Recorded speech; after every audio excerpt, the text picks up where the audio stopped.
Ago.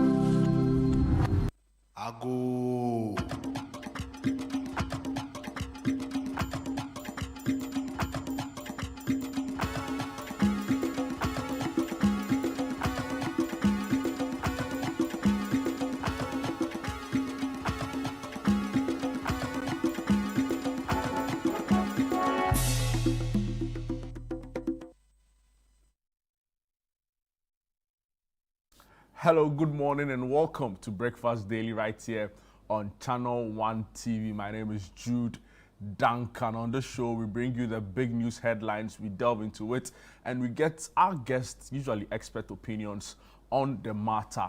This is the day the Lord has made, and we rejoice and be glad in it. I hope yourself doing the watching at home, in your office, wherever you may be, you are doing fine by the grace of God.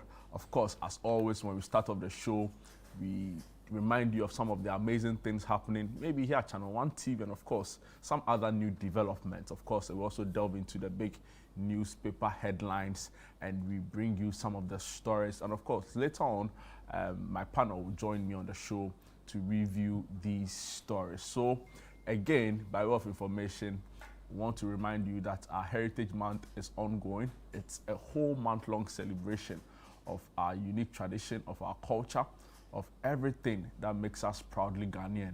And we started it off on the 25th of February when we launched it in a very, very colorful ceremony. The Heritage Caravan took off a week ago on Sunday. They were back just this past Sunday. Amazing experiences from the patrons, exciting opportunities for them as well. And so many gifts, so many fun moments, and they really, really had a time of their life on the Heritage Caravan. As part of the Heritage Month month-long series, we have the on-air series also happening.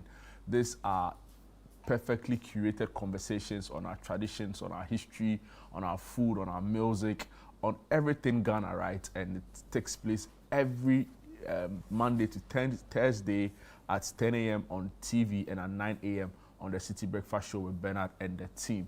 So if you want a pure history, lesson to an extent of all of the amazing things that make us uniquely Ghanaian, the Heritage Month on Air series has got you covered. Today on the show, Bernard will be interviewing Kweku Darko Ankra, who's a historian on kingdoms and non-centralized states. This is the part one of this conversation. So, like I said to you earlier, it's 9 a.m. on radio and 10 a.m. on City, 10 a.m. on Channel 1 TV. So you don't want to miss out on this conversation.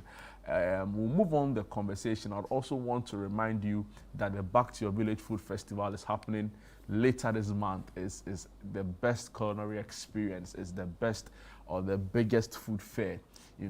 All regions in this country to an extent represented. We would have our northern village, we'll have the southern village, we'll have some meals in the middle belt. We'll be just having fun in terms of, or as far as our food is concerned. Not only heavy food, but also our snacks, drinks, and it promises to be very, very, very exciting. It's taking place at the Ifwa Sutherland Children's Park on the 28th to the 29th of March this year. All you need to do is to just load your pockets, bring your bowls.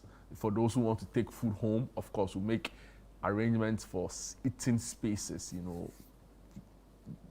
well laid out, clean eating spaces, so you don't have to stress of having to find a place to eat and all of that. So it's perfectly thought through. It's well planned for your excitement. Of course, as always, there'll be music. There'll be so many other things to keep you and the family engaged as you go through the various stands to, shop or to buy food. You can also buy food in bulk, for later consumption. So please do make your way to the Ifwa Sutherland Children's Park on the 28th and the 29th of March this year. We are still calling on vendors, right? Because there are a few slots, and let me emphasize, a few outstanding slots left So please do also call the number 0205 973 973 to grab the slots available. Other than that, you'd miss out on all the opportunity an event like this, the Back to Your Village Food Festival, comes with. Talking about our events here at City FM and Channel 1 TV, a big part of what we do each Easter period is to give back to society, is to show love to society, is to sacrifice a little bit of our comfort to put smiles on the faces of the less privileged, the less fortunate in society, specifically orphans who don't have anybody to do that for them. So we're going back to some selected orphanages in Accra. The purpose, the mission is to feed, is to maintain in terms of taking care of the spaces where they live, and of course to support them, right? So we can't do this alone. We trust on your benevolence. We are hoping and we believe so strongly that you doing the watching right now would also be a part of this move through your funds, through your Momo. It's very important, right? You can do so via the Momo number on the screen, 0550 900006, 0550 900006. Any amount at all. We are not going to say, hey, send this or send that. We want it to be from your heart. We want you to send, knowing that any little amount can go a long way to making someone's Easter, an orphan for that matter, much brighter and more happier. The season really is about giving, it's about sacrifice, it's about show of love. And we are believing strongly that we can all come together, put together our resources, and make that happen for the less fortunate in society. So if you need more details on this really important initiative, you can call the number 0302 226 013, 0302 226 013. Alternatively, you can also call 0550 900 006. Please do all to bring in the donations, right? It's very important. Now, the Channel 1 News app is also live and active. It's the biggest go-to news platform where we curate the most important conversations, the big news headlines, the most exciting video, the audio inserts. Everything is just put together for your consumption. So you don't have to go looking for it at places, right? If it's big, it's on Channel 1 News app. If you need to know about it, it will be on the Channel 1 News app. So please do want to go on the Google Play Store, search Channel 1 News online. You see a pop-up, click the install button, and just like that, you are good to go. You can also scan the QR code to download it. It's a very simple process, right? So please download it, tell a friend about it. If you are interested in the news, if you are interested in what happens in this country on a daily basis, all the big headline stories, right? And even the shows you love here at Channel 1 TV and City FM, the Channel 1 News online app is the place for you. So please download it, make sure you are part of the conversation, and ensure that you don't miss out on anything that happens in terms of news, in terms of exciting video and engagements, in terms of all of the amazing shows we have here at Channel 1 TV. So that's it, guys. Thank you so much for heeding to the call to download the app. But I would love to hear from you this week. There's so much ongoing in terms of the news. The Middle East tensions is escalating pretty fast. We've had some developing angles to this story. Yesterday we brought to you the news around how the Strait of Hormuz has been closed, its implications on the fuel economy across the world. Of course, yesterday as well, Iran, who are a major part of all that is going on in terms of, they were attacked first by the US and Israel, have also announced a new supreme leader to take over from the late Khamenei. So many other developing twists to this particular story, including the announcement of the death of a 7th US soldier in this ongoing war. Now, the developing story here is also that oil prices are likely to go up. We've heard from COMAC, we've heard from Seaboard, we've heard from the NPA, who've also come out to assure us that we have 5 weeks of fuel left. And yesterday, the President of the United States of America was speaking. he said that the war was going to end soon, and analysts have projected, marginal drops since that announcement by US President Donald Trump. Is that a sigh of relief? We don't know yet, but we'll get a clearer picture when my guests come in studio and we delve into the big conversations. You are invited to share your comments, your contributions, anything on your mind you want us to read across the table for our guests to also have a bite on. We'll be glad to hear from you as always on this particular show, Breakfast Daily, the news review segment. I'll start off with the big headline stories as reported by some of these online, or let me say newspapers, I beg your pardon, newspapers. The Daily Guide is reporting the big front page story. AG hits Osei Asibe with 7 more charges. Story on page 3 of the Daily Guide newspaper. And also here, gold diversification, not loss of national assets. That's coming in from the Bank of Ghana governor, Dr. Johnson Pandit Isiama. Moving on to some other stories. Young innovators pitch at Change Makers Challenge.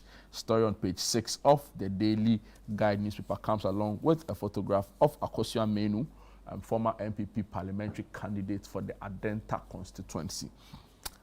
Pastor defiles 13-year-old church member. Story on page 3. And 5 arrested over Liberian man lynching. And these are the big stories on the Daily Guide newspaper. Moving on, Bank of Ghana Business and Financial Times is reporting that the Bank of Ghana highlights strategic diversification of gold reserves. Bank of Ghana highlights strategic diversification of gold reserves. Also here on the front page, young innovators pitch visionary ideas at Akosua Menu's Change Makers Challenge. And in some manufacturing news, CBI's $110 million investment to reduce 500 million clinker import bill as Mahama unveils world's largest calcined clay cement plant comes along with a photograph of President Mahama and other dignitaries that, helped him cut the tape to officially open the new calcined clay cement plant by CBI Ghana. And these are the big stories on the Business and Financial Times newspaper. We move on to the Daybreak. Ni Ade appointed AU ambassador for Agenda 2063.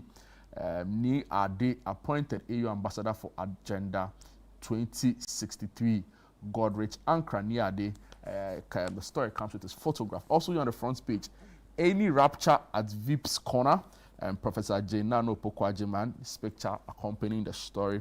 And also here, ICOM's claims retract, apologize. Ghana Link tells Star Oil. 5 dead, others injured in Binyiri clash. These are the stories on the Daybreak newspaper.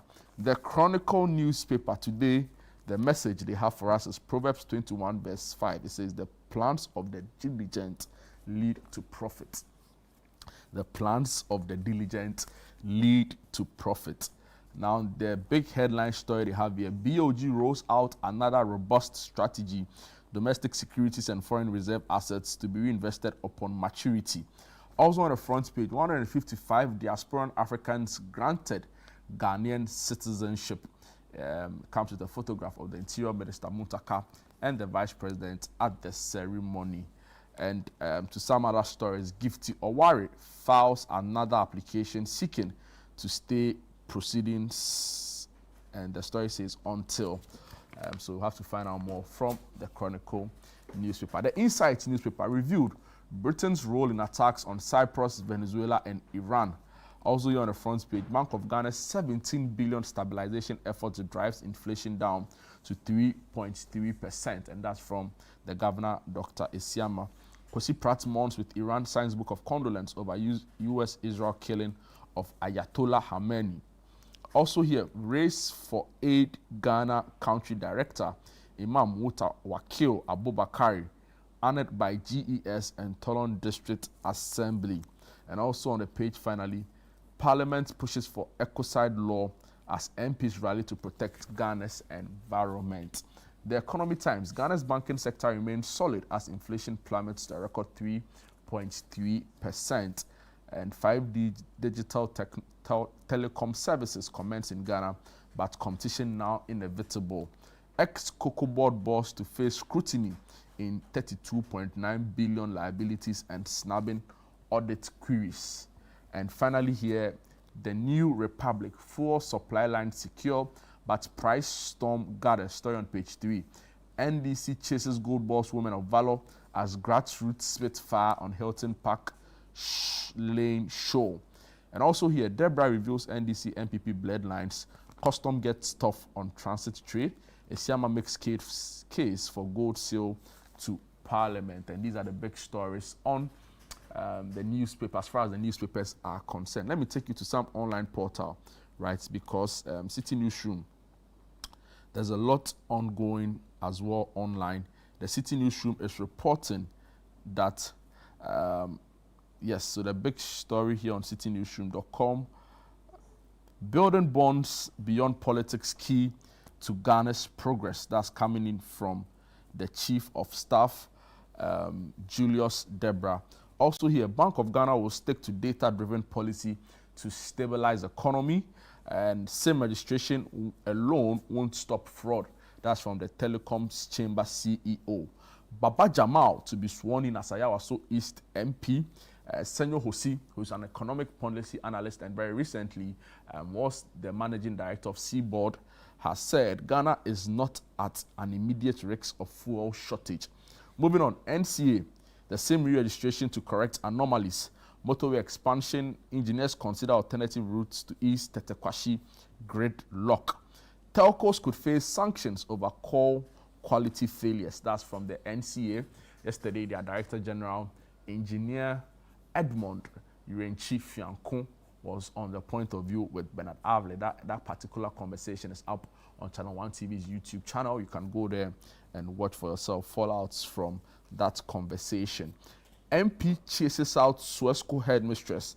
And also here, Tor aims to raise output from 28,000 to 45,000 barrels per day. Edem Agbana, who is member of parliament for Ketu North, he's been speaking. He says public funds shouldn't sponsor funds to 2026 World Cup. Moving on to some other story. On the international front, Guinea dissolves 40 political parties. Opposition leader cries foul. And Ghana Agrotech Fair 2026 to showcase agriculture innovations. New SIM registration must be transparent and well structured. That's from the Telecom Chamber. And also here, gold rebalancing aimed at diversification, not asset depletion. I take you to Channel 1 News online.com and the big front or big online portal story. Motorway expansion and necessary evil. Engineer appeals to drivers. To some other story, 5G will enable new industrial services in Ghana. That's from the National Communications Authority. Still with the NCA, SIM re-registration to fix flaws in previous exercises. Road users frustrated as Accra Tema motorway expansion triggers heavy traffic. Edem Agbana is in the news as support for youth must go beyond tokenism. And to some fuel-related stories, and well, they are saying their system has been restored and fuel loading back on track. IGP says the Black Maria is not a permanent deployment. The Middle East conflict could push up shipment cost. The Ghana Union of Traders Association warns. Fuel shortage, Star Oil snaps Ghana's linked demand for apology. And 2 more arrested over lynching of 24-year-old Liberian. And to some other stories, police have arrested over 10 people, or 10 people arrested over stolen ECG cables. For disruption, technical glitch resolved, restocking to begin soon. And these are the big news stories on Channel 1 News online. Let me take you to the foreign front, right? Because in recent times, there's been a lot of stories on happenings on the global scene. The Middle East tensions, Pakistan, Afghanistan also, at it. The CNN is reporting that Trump gives mixed messages on war timeline as oil crisis deepens. They also have an interesting article on what they describe as the grim choice facing the Trump administration, economic or naval collapse. This is on CNN.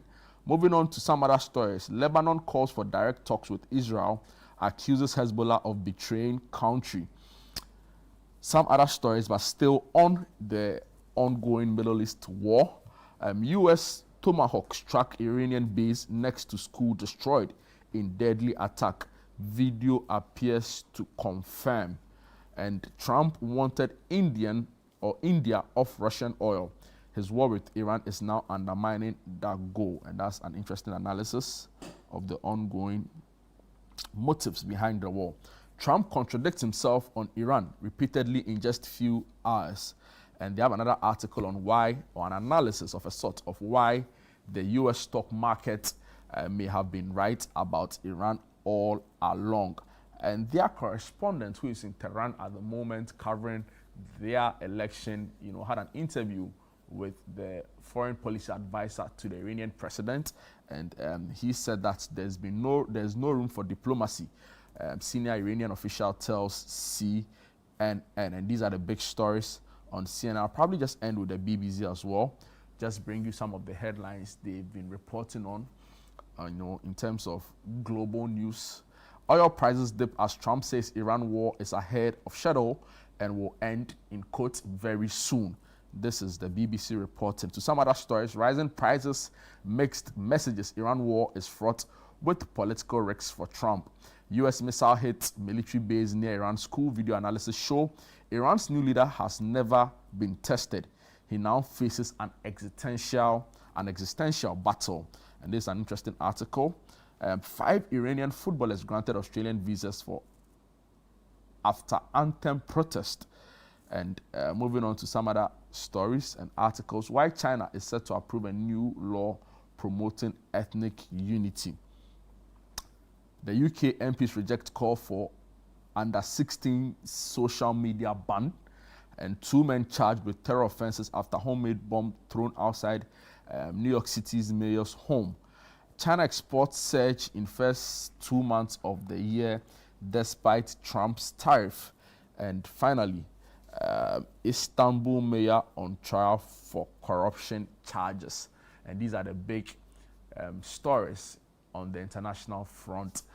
We'll be back to delve into some of the stories at which point my guests would have joined me to review the big conversations. But we would also want to urge motorists who are using the Achimota of Anchor stretch, towards Accra, to be mindful that there's a situation on the road which has caused, an uneasy and very difficult mobility concern right now in terms of movement. We understand a tanker truck overturned and has made the traffic situation very difficult. We don't know if the police are there yet, but at the time this information got to us, the police were here. Okay, so the police and the fire service are now there to help assist and also ease the traffic movement within the area. So please be cautious if you are yet to leave the house and you are going to use the stretch. Please be minded about the situation on the road now. Also, for the N1 and N4 users, the Road Ministry also announced some diversions as a result of ongoing works on the Tetekwashi interchange and the Accra-Tema motorway. So please also be minded about these ongoing changes in terms of the diversions on the road. Let's all adhere to the speed limits, the new ones that have been set. And let's just all be mindful, look out for other road users, even as we go about our own, activities on the road. So thank you very much. And that'll be it in terms of bringing you the big headline stories. We'll take a quick break. When I'm back, my guests will be ready. We'll delve into the big stories. Don't go away. Ago.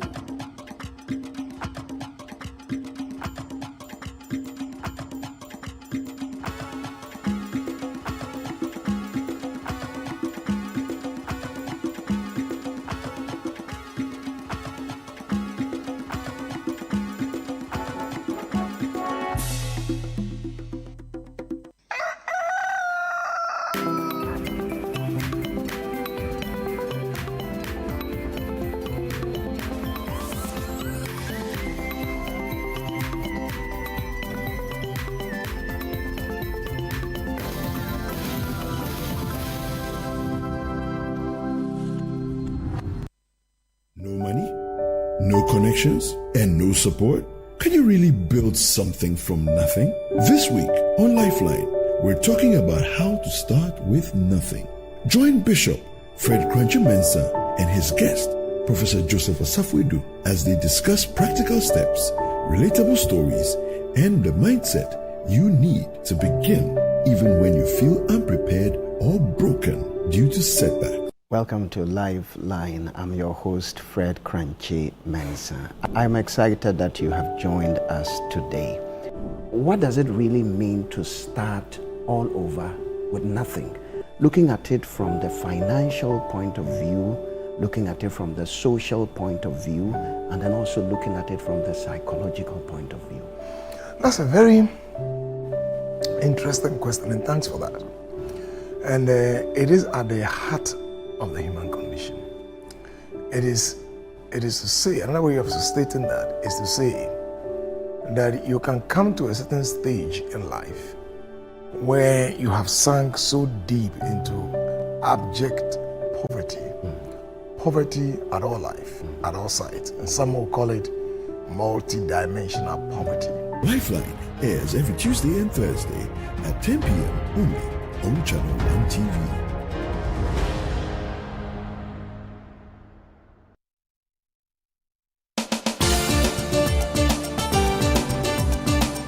Nation full of questions, where truth often hides behind noise, one show dares to ask what truly matters face to face. With fearless clarity and a quest for accountability, host Umaru Sanda Amadou sits down with the movers and shakers of politics, governance, society, and business, confronting the issues that define our national conversation. Yes, I am Umaru Sanda Amadou. This is Face to Face, and you're welcome.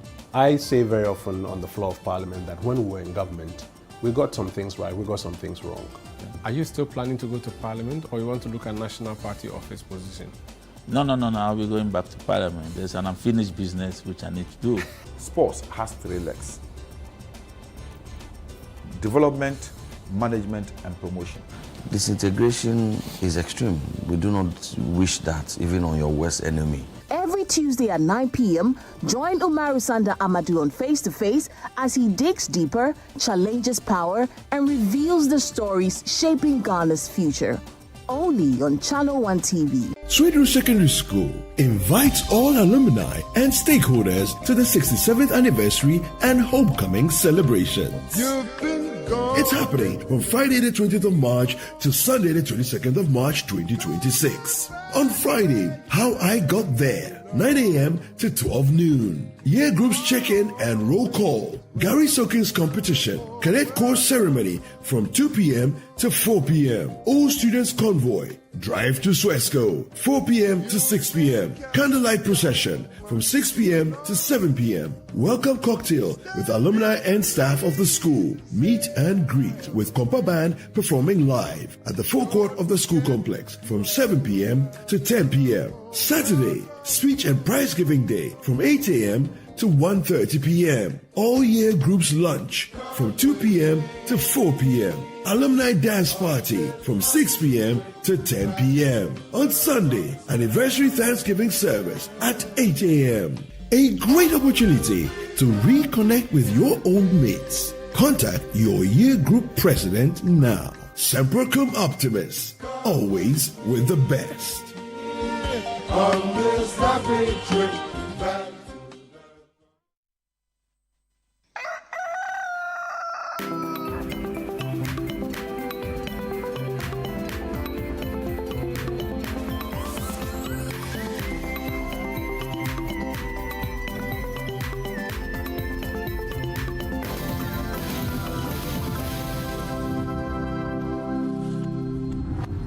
Ago.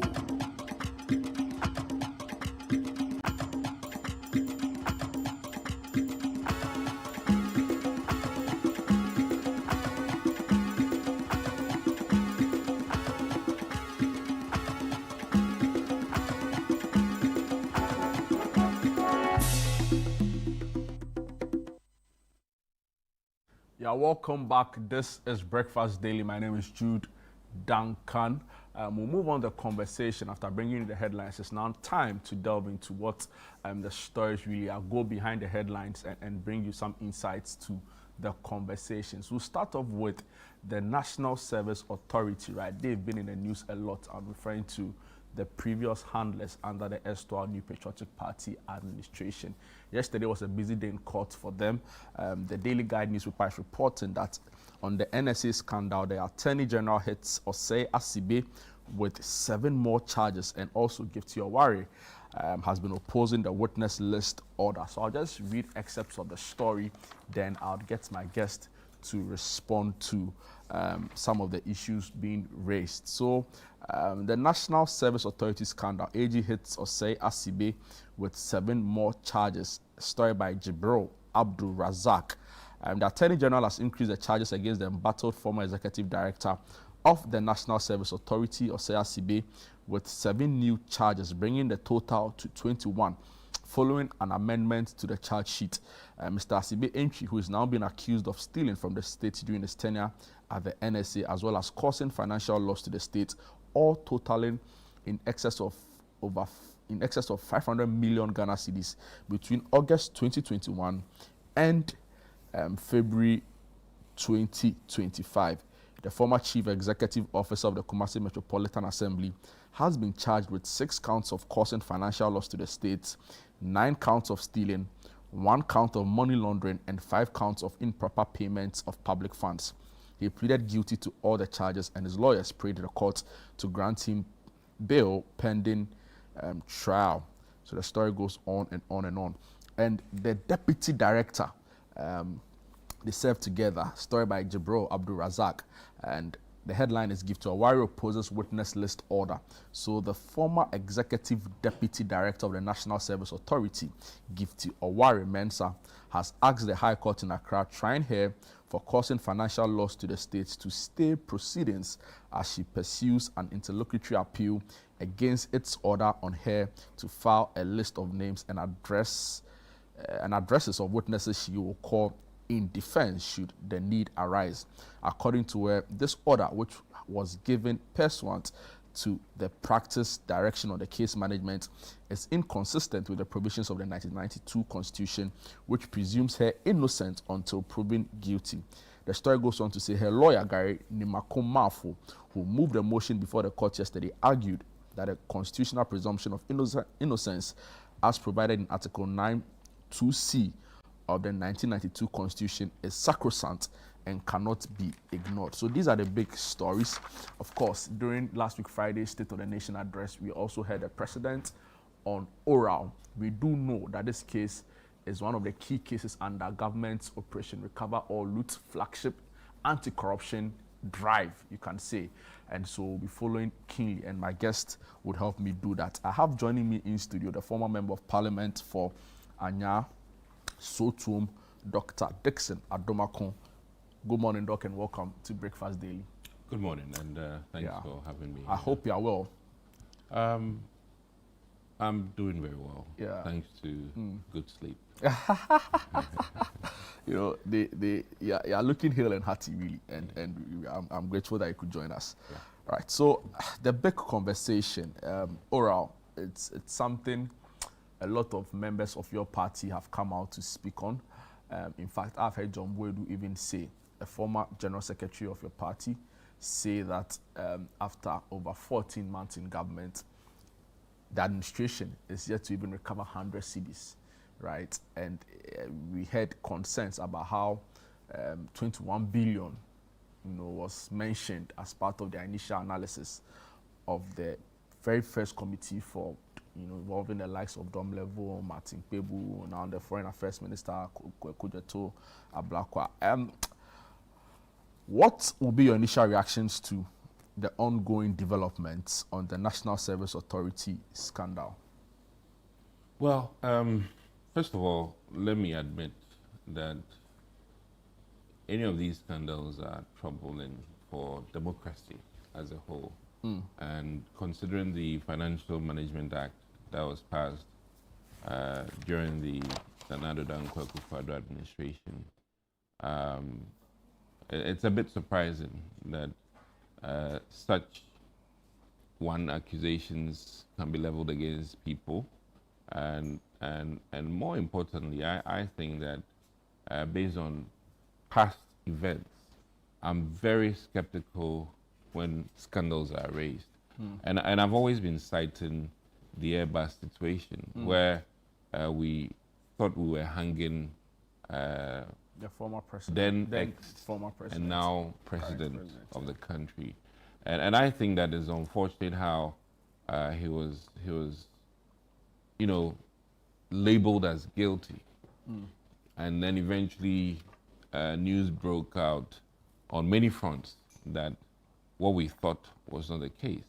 And I can also cite the likes of Opuni, you know, Cocoa Board, which I thought 2 months after winning 2016 election, he would have been literally jailed. I mean, I'm just using these as, you know, examples. Or the almighty Wyoming case, you know, in all fairness, I think that many things don't seem as they really are. And I will be very cautious in passing judgment or comments about some of these cases. Invariably, one thing is quite clear to me, that Oral was, one, exaggerated, very unfair to the political class in this country. And to some extent, I can almost say that the Attorney General summed it up nicely, that there were errors made in the assumptions when they, you know, started Oral. The initial committee. The initial committee. And that some of the numbers had not been thoroughly examined, and some of the, you know, accusations were not necessarily, you know, ferreted and double-checked if they would stand the test of time. And I think that what is very clear to me is that, one, we politicize a lot of things. And unfortunately, in the interest of, you know, selling a story of MPP being corrupt, some of these cases were, you know, over-bloated, figures inflated. And I also speak from my experience with the Public Account Committee. And I always say that the media is always quiet on the after, you know, review, where we realize that the quantums that are mentioned, 15 billion, are not necessarily 15 billion, but in all of them are some of the, you know, very well placed structures that have not been completed, but are considered as, you know, financial loss to the state because the projects have not been completed either on time. But when you go there, the brick and mortar is there. So in many instances, it's unfortunate how we either underreport the good news or how we blow up numbers without going into detail. You know, because I would borrow from my public account experience where, for instance, you'd go into an issue only to recognize that there were maybe management exit, you know, resolutions which were not well captured, or documentations that were not readily available, but the work had been done. And I think that in all of this, one of our challenges in this country largely is record keeping. And I think that the only thing that may come out of this is, you know, sort of a warning to current CEOs and future CEOs in how they conduct business. And I think that also some of these things are administrative lapses that needs to be looked at carefully. In the sense that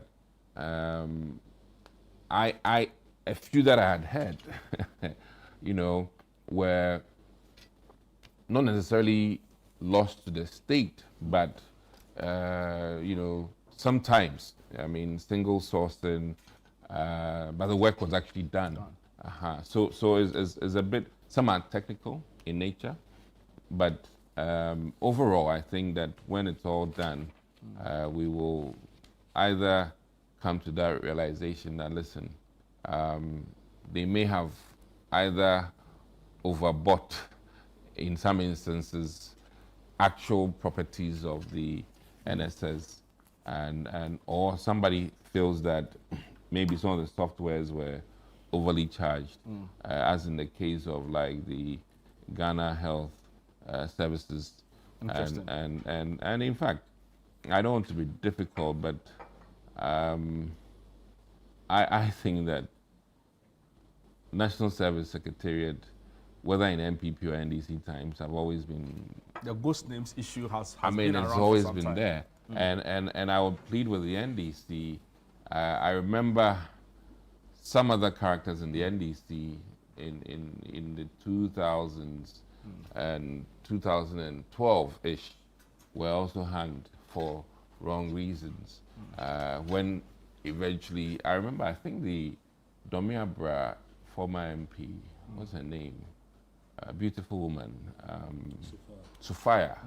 Sufaya was literally implicated only for exoneration to come when they did the digging. So I want us to have this in hindsight, where unfortunately people in the line of doing governmental work are literally bastardized, and sometimes you cannot ever even recover from the reputational damage. And I stand in the shoes of the likes of the Opunis, the John Dramani Mahamas of this country, who somehow, in the line of trying to quadruple check plain situations, were put on the burner and roasted.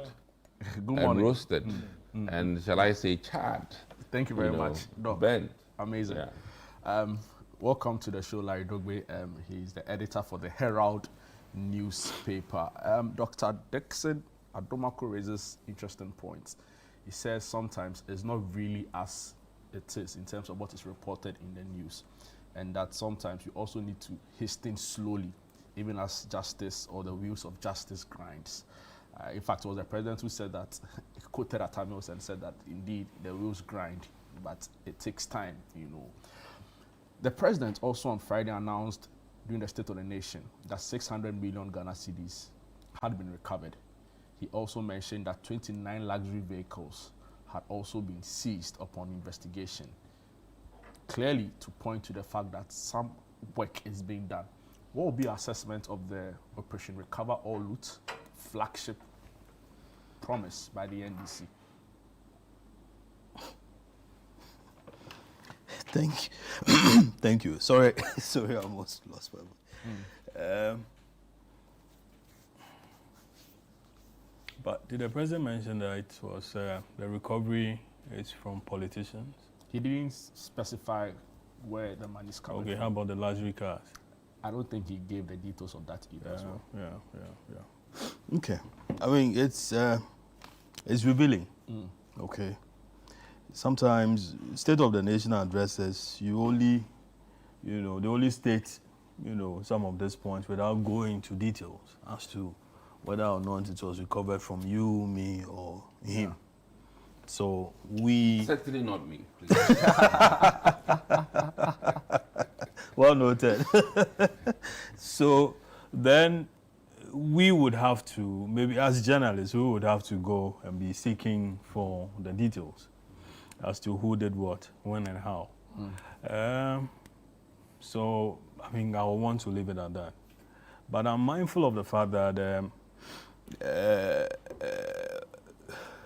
I think the Attorney General also had come out to say that a certain figure that was mentioned was erroneous. Yes, and that it was coming from, another member. I think that is the chairman of the committee, Okujeto Ablakwa. Yeah. That is also equally revealing. But I think that we should just go beyond, the headlines to seeking details. Okay. Now, what that does is that we get to know, the individuals involved. Okay? Beyond that, we punish. Okay? Yes, because if you don't punish, you don't deter others. If you don't know the details and put their names out there for their, children, spouses, and other relatives to see, we don't deter others. See, you talk to a lot of people, within the political divide, and they tell you that the state of MPP now, it's such that you have to punish even people who did one thing or the other, such that the party will look credible, that you are weeding out some of the bad nuts from the system. And I will tell you also that people hadn't been happy with this thing where, some people during trial, the trial was truncated because there's a change of government. The others who feel that, listen, let the process, go through. Right. Are you referring to like party members of the ruling government? Former finance minister. Okay, so for example, the Dufour case, the Ato Forson case, and cases involving current members of. But much earlier, even you remember a lot of ministers under President Kufuor were being prosecuted. Were being prosecuted under President Mills and then President Mahama, and then when President Akufo-Addo came, that was the end of those trials. The difference between the NDC and then the MPP was that the NDC one, they issued a statement. You had the Attorney General talk about it. But in the case of the MPP, the Richard Ananis, the Kojo Mpienims, and so on and so forth, there wasn't any statement. The trial just ended midway, that was the end. No accountability. Well, yeah, no accountability, as it were. I subscribe to the school of thought that if you had, sworn an oath to do A, B, C, D, okay, and there is a time where your stewardship is being questioned, you need to step out boldly to say that, listen, this is what I did, and I did it in all good conscience. You get it? I agree with him to a large extent that some of the charges that people are slapped with, and I take a cue from Dr. Opuni's cue. I was in court, a couple of times, and the bit about money laundering was completely missing. Meanwhile, it was part of the charges. It never came up in court. No, never came up. And no witness whatsoever. The state did not produce one witness that said that this amount of money was shipped. Yes, was wired out of the country. But then it was part of the charges. You get it? I've sat on this program many times and, told you that, oh, sorry, not you, and mentioned that people feel that the charges that the state is slapping with some of these, should I say, accused persons, sometimes they are outrageous, 70-something, 100 and something, all that and so on. And that, how many, do you know? Because on the National Service Authority one, we are being told that Osei Asibe, who is the former director, has been charged with 7 more, bringing the total to 21 charges. Yeah. 21. The others who are answering 72. Others are answering 100 and something plus. There's a point. You talk to some Supreme Court judges who say that, listen, all you need sometimes is just 3 or 4 charges. In any case, some of this, even if you are to imprison, they are going to run concurrently anyway. So just make it easier for yourself. So present your strongest case. Exactly. And get the courts to look into the issues. Exactly. When you do 71, it takes 71 times X number of days to prove all of it. You take so long to prove it. So just use something, 1 or 2, 3 or 4, off you go. Okay? Because you want somebody to answer to, that mandate you gave him. You get it? But it's becoming one too many. And how long ago were these charges slapped on these individuals? Okay? And now, a year or so, or a year plus, we are being told that the charges are being reviewed. So who put it out in the first place? Okay, the one that they were, the previous one, how did they arrive at that? Is it a case where somebody felt that, oh, whatever we have now is not sustainable and that's something else? I don't want to talk about incompetence, but this, I mean, it smacks of it. I feel you. Yeah. Like, what do you have to say to cynics, or let me say critics, who feel that the political class will take care of itself, right? And if it was someone else, would have seen like a goat thief. It was a goat thief somewhere. Or a plantain.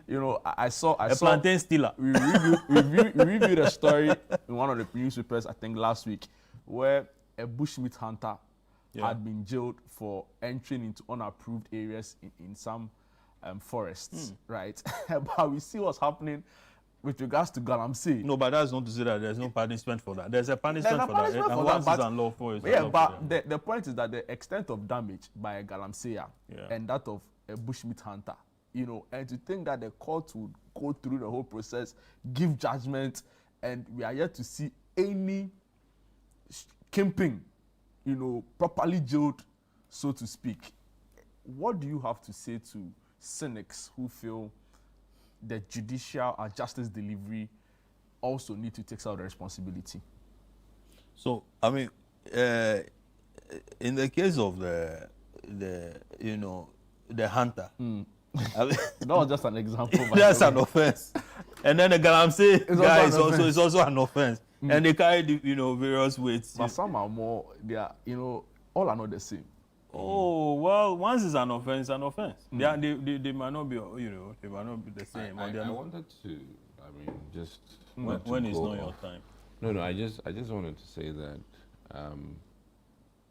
even in the case of some of the vehicles, I remember that during our era... luxury vehicle? Yes. Okay. If you are a director for Roads and Highway in Accra, and you are transferred to Takoradi, and you take the vehicle to Takoradi to work, government considered it as stolen. And I thought it was ridiculous. So in some of these instances, you'd be surprised to even know, when we go in total, you'd be surprised that these vehicles were probably within the system or car pool for various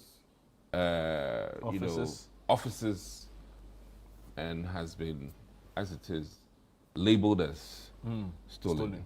And that is why sometimes you might not have, necessarily... Yeah, but that is the role. So these are some of the... That's the role of the transport managers. The fleet managers. Exactly. I mean, various institutions are supposed to have, or former CEO may have kept the car for a bit. In the case of the Cocoa Board guy... Opuni? No, not Opuni.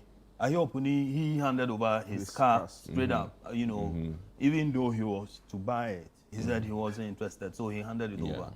But then in the case of Edu, he drove it away, wanting to buy it. But then they couldn't agree or something. Or he was supposed to write to the board for the board to approve, and then the amount. So some of these things are not. But he took it away a year after, I think over 13 months or so later, before the car was sneaked back into the institution. And that, for instance, BNI even had to call him before the car was brought back. A thing like that, sits in line. So they would now target as part of the luxury vehicles. Yeah. I mean, that's I'm just telling you how all these numbers have been captured. But when you go into the stories, then you'd realize that, quote unquote, is governmental delays. And then, mind you, sometimes they are very careful. They want to be sure where the car is going. Because I can't release the car in traffic only for government to come back to me. You are not supposed to drive it away in the first place. I'm just being, and I'm saying traffic, but some of these things are packed in people's homes, wherever, houses or whatever. Because sometimes, for instance, unfortunately, when BNI comes to pick, it's a whole different process than when Cocoa Board itself comes to pick. And how do you vouch for where the car really is? When one party, unfortunately, 3 parties are investigating you. So I'm just saying that Dixon, these are our some challenge of the as a unfortunate people bits. is that Yeah. we don't punish. The people who are supposed to be punished, we don't punish them. Is that a problem with our justice delivery system? It's not about the justice. culture. It's not about the justice delivery. Yeah, the culture. It's cultural. Yeah, exactly. It's what you put before the judge that he gets to rule on. Correct. Okay, so you can't blame the judge. I mean, to that extent. So you our can't- prosecution. You can't even blame the prosecutor. So who do you have? No, the investigator. The investigator. It runs all through. But again, there's a political system. Okay, the political class, like you rightly pointed out, they forgive each other. See, let me tell you. To some extent. And I mean, this is a personal matter. I have sat in my office where I've had people from, the two, political whatever divide, the major ones. They'll call you, oh, you know something? This guy, he's my friend, oh. Yeah, this guy. Then they start tracing their marital status, their family, whatever tree. They will tell you about, where the schools that they went to. I went to in private school. Dixon, which school did you go to?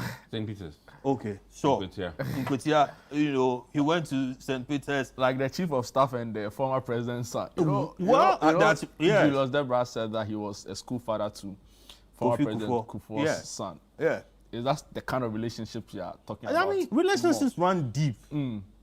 Okay? I haven't seen that in my life. You lie. Stop lying. Oh no, I mean, but nobody even asked you if you have seen one. no, I mean, what I'm saying is that it's not necessarily the case across board. There are a few instances. No, I mean, that is just a school But thing. is it pronounced? It is. The It is. relationship at the top. It is. It is. It is. All right. It is. It is. If It you runs say so. deep. So the political class will take care of themselves. Oh, they will. They will. I won't sit here and agree to that. You won't because you're a politician.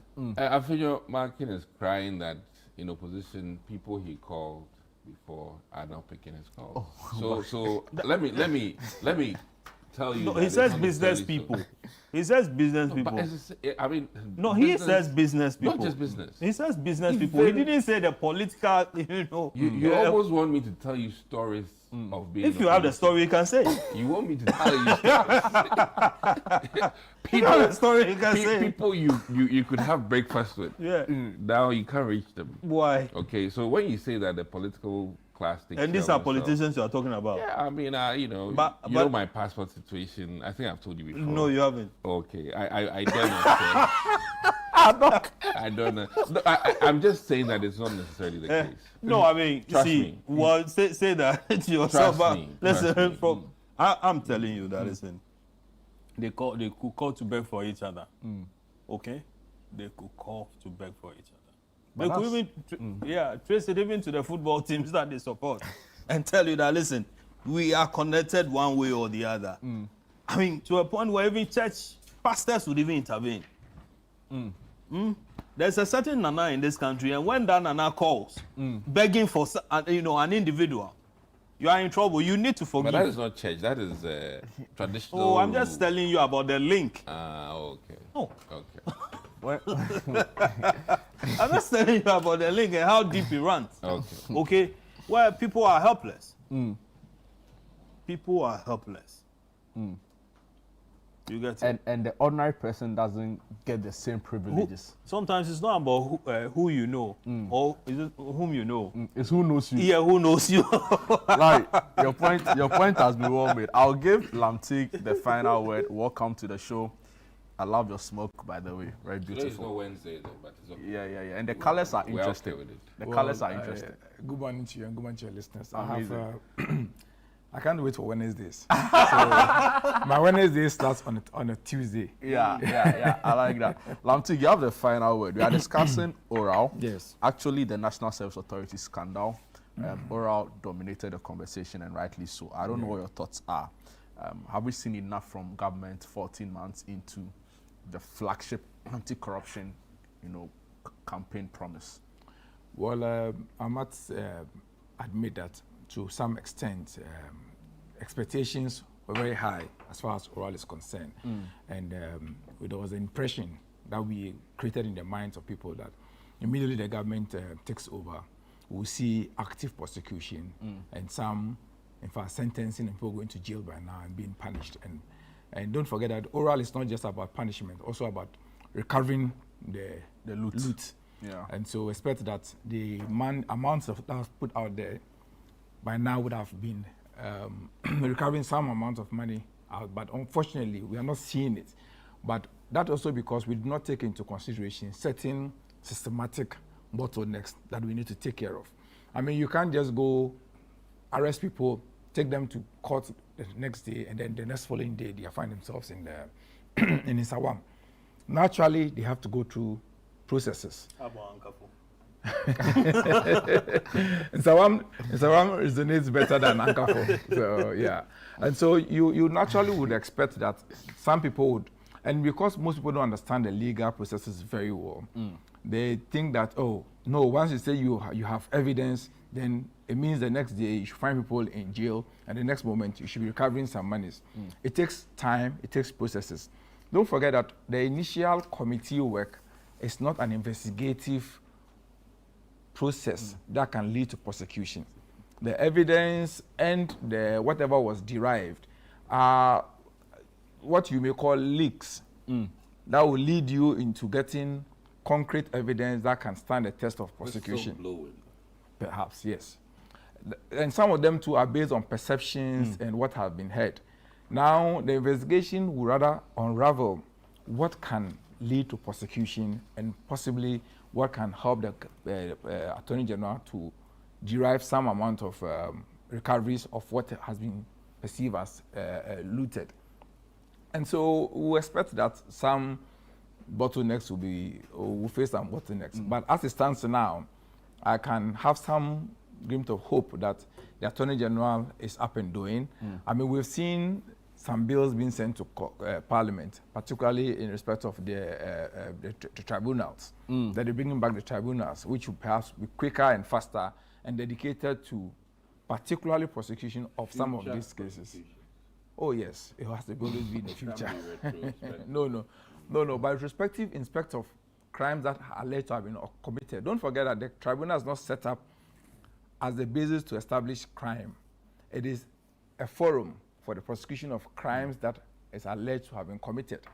And so once the crimes have been committed, then the tribunals can go ahead to prosecute. And if they are able to establish the crimes against the alleged persons, why not? So be it. But of course, we all know that the entire system has its own issues. And mind you, legal processes run very slowly. I mean, accused persons have the right to challenge certain procedural errors. They have the right to even challenge the laws that have been used to prosecute them. And that is why we've seen that my learned friend Gary Nemako is challenging some issues regarding the witnesses that have been called in this case of his case. Exactly. And don't be surprised that we are don't be surprised that we are having amendments of the charge sheet and introducing new charges. Sometimes in the course of the case, things come up that will require the Attorney General to adjust or perhaps drop some charges, amend some charges, add new charges that would help him to prosecute his case. So it is not strange and it's not out of place at all to have the Attorney General amend the charges and then as the case progresses. Amazing. But after a year into the trial? Oh, it doesn't really matter. In fact, sometimes in some very rare cases, even the day before judgment, if new facts come to the attention of the Attorney General, he could withdraw the charge sheet and amend the charge sheet. Interesting. Yes. Lamtik, thank you very much for that addition to the conversation. Case. Okay. Yeah, Gregory Afoko rather, sorry. We'll move on the conversation, and that'll be it for the conversation around ORAL, the National Service Authority. And we'll now delve into the Middle East, right? Tensions are escalating. Yesterday it came to the fore when U.S. President was engaging journalists. He said that the war will be ending soon. And some analysts are reporting marginal dips in terms of oil prices. Yesterday on the Point of View on Channel 1 TV, Bernard Avles spoke to an economic policy analyst, Senyo Usi, who said that he doesn't expect any fuel shortage, I beg your pardon. And of course, COMAC have also been speaking. They were on radio yesterday. Seaboard also spoke. In fact, the Energy Ministry Yusuf Suleimana, who works with the ministry, also said that government was working to increase, the barrels we produce at Tor from about 25,000 to 45,000 a day. And all of that is to safeguard, our fuel security. So I'll start off the conversation with you again, Lamtik. The war, as we know, yesterday Trump said the war was going to end soon. Of course, he couldn't specify how soon or give, specific timelines. What are your thoughts around all that's happening after almost a week or more than a week into this war? Well, thank you. Some of us have held a view that some nations, particularly the U.S. and Israel, who are at war today against Iran, are failing to respect international law as supposed to be, because the whole world agreed per the UN Charter to subscribe to certain conditions that would be prevalent before any act of war or any aggression against any state can be taken. Now, if you observe carefully, this war is not sanctioned by the UN. There's no resolution passed, no pronouncement at the Security Council, yet US at war. Nonetheless, the war is ongoing, and it clearly tells us the reality is that there are countries that are stronger in terms of economy, in terms of their military might, that sometimes can have their way despite the entire obligations that they sign up to. The effect on some of these things are on smaller countries like Ghana and particularly Africa, where we depend a lot on the importation of crude, where we depend on other goods that are imported into our economy to support our economy. Now, naturally, you would have some effects because the supply will be affected.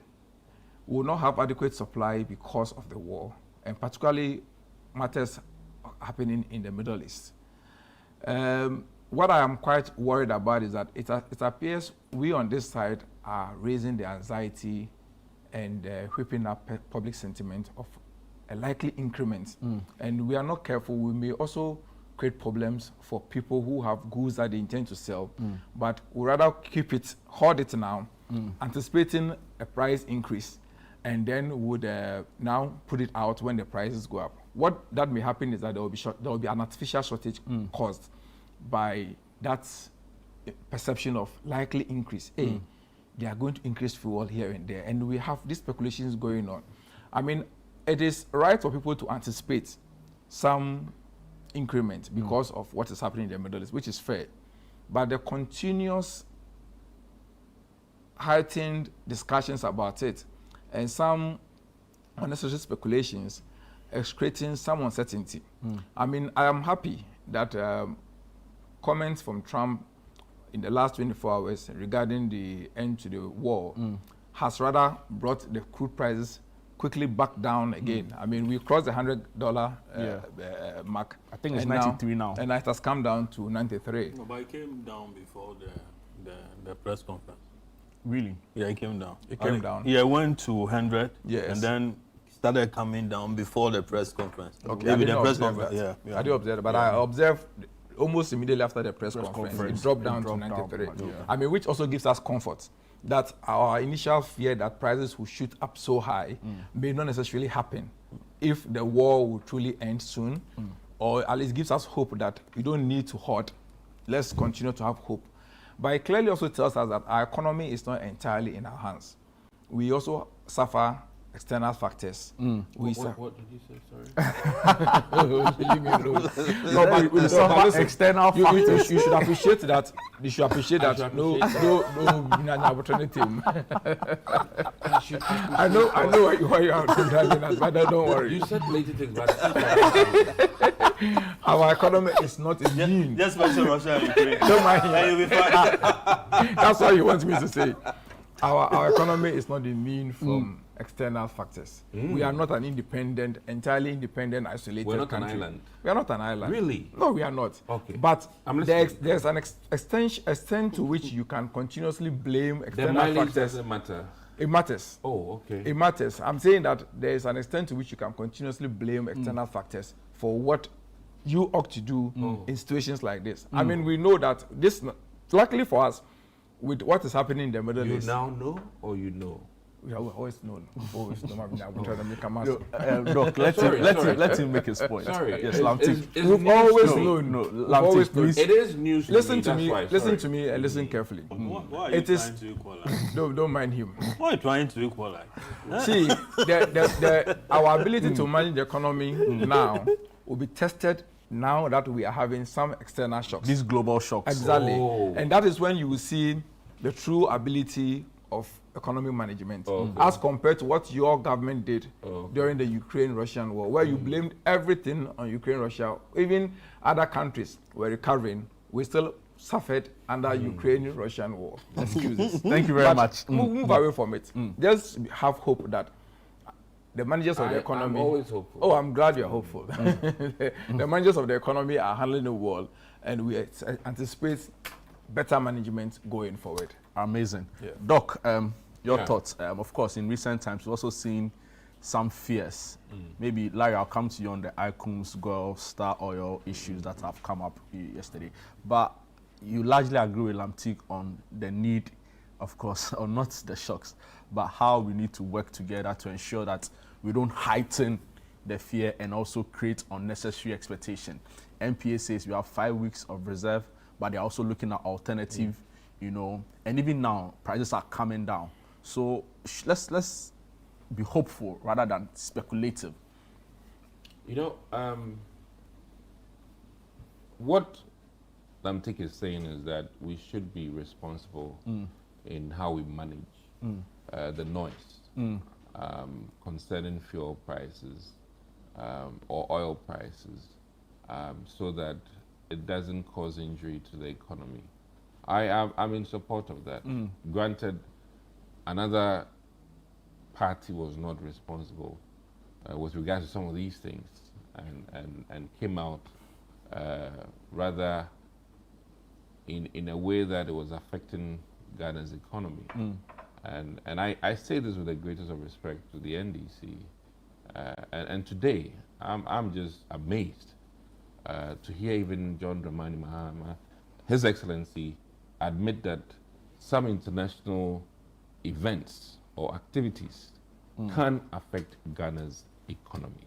I'm humbled, and I must admit that for once, that realization by the NDC administration, for me, makes me a bit relieved that in opposition, whether it impacted us or not, in opposition, there are two forces were very, very, very sure that Ghana's resilience, Ghana's shock absorbers were so powerful that it could withstand any international fracas. So, did they say that? Oh, to a large extent. So I'm here today amazed that the NDC administration can admit to the fact that missiles that are several miles away from Ghana can impact Ghana's economy. That alone, for me, I don't think we've ever run away from that fact. And let me also put on record that, in fact, at this point in time, I must be impressed with Dangote in terms of his oil refinery. And let's admit that, listen, should this thing continue, then he will be the messiah for this region in terms of refinery. And I can only even anticipate that people are trooping there in view of what is happening to see how things that were going up for refinery will be done and dealt with in Africa. It's almost as if his timing for his refinery is just right. And I must admittedly, I don't know where I'll see him, commend him for that. And it begs the question. Nigeria. It begs the question. Go to Nigeria. You know what I mean by that. It begs the question. Tamayo refinery. All that is happening in the world, I think, really talks to Ghana that we need to be a bit more serious as a nation, and we need to sit down and replan I mean, I'm here worried about Ghanaians abroad. Once I see some of the videos, and I keep asking myself, why must we leave our country? What is it with all these resources? Why can't we plan better? So I will plead with us as Ghanaians. This calls for further introspection, and we should reduce the politicking of everything, and we need to be serious and minded. You say we are on the right track, right? Because TOR began operations since 2018. They've started some work in that regard. They've also said by end of year we should see an increase from 28,000 barrels to 45,000. Should I tell you why we're not in the right direction? As we sit here, forgive me, I wouldn't have brought this up. This is a national security matter. And we're in a country where all these wars are happening and we don't have a defense minister. It begs a huge question. Are we going to fight? Okay. No, listen, I mean, prevention and strategic decision making are not necessarily for war, but for the country's economy. And the link between your defense and economy is very strong. And I must beg that question again. Mr. President, it's been 6 months. Give us a defense minister. And mind you, I say this with the greatest of respect. There's a reason why in the Constitution these ministries are set up. And there's a reason why the powers that be are not given to entirely just the executive boss, which is the president, but then he gives to different individuals, because defense has to be traveling the world by now, making sense of what is happening, and putting Ghana in a better shape for the future. Broja Jemfi was on Channel 1 News and said that all that had to be done in terms of our planning, our strategy, our defense readiness. He doesn't know what he's talking about. Oh, you can't. Listen. I can't say. You can't say that. You can't say that. Listen, that's unfair. I know, Broja. You want to rephrase? I can tell you that. Doc. I can tell you that. Doc, do you want to rephrase? I will not rephrase it. Let me be difficult here. I can tell you that it is very wrong for our country, in this instance, where coup d'etats are happening left, right, and center to our neighboring countries, where there's major crisis in terms of wars with the Western world, and we are here, and we do not see the importance of having somebody designated as your Minister of Defense, not President who's tiptoeing as minister. And mind you, the presidency itself is heavy load of so many things. You're overwhelmed. You're overwhelmed.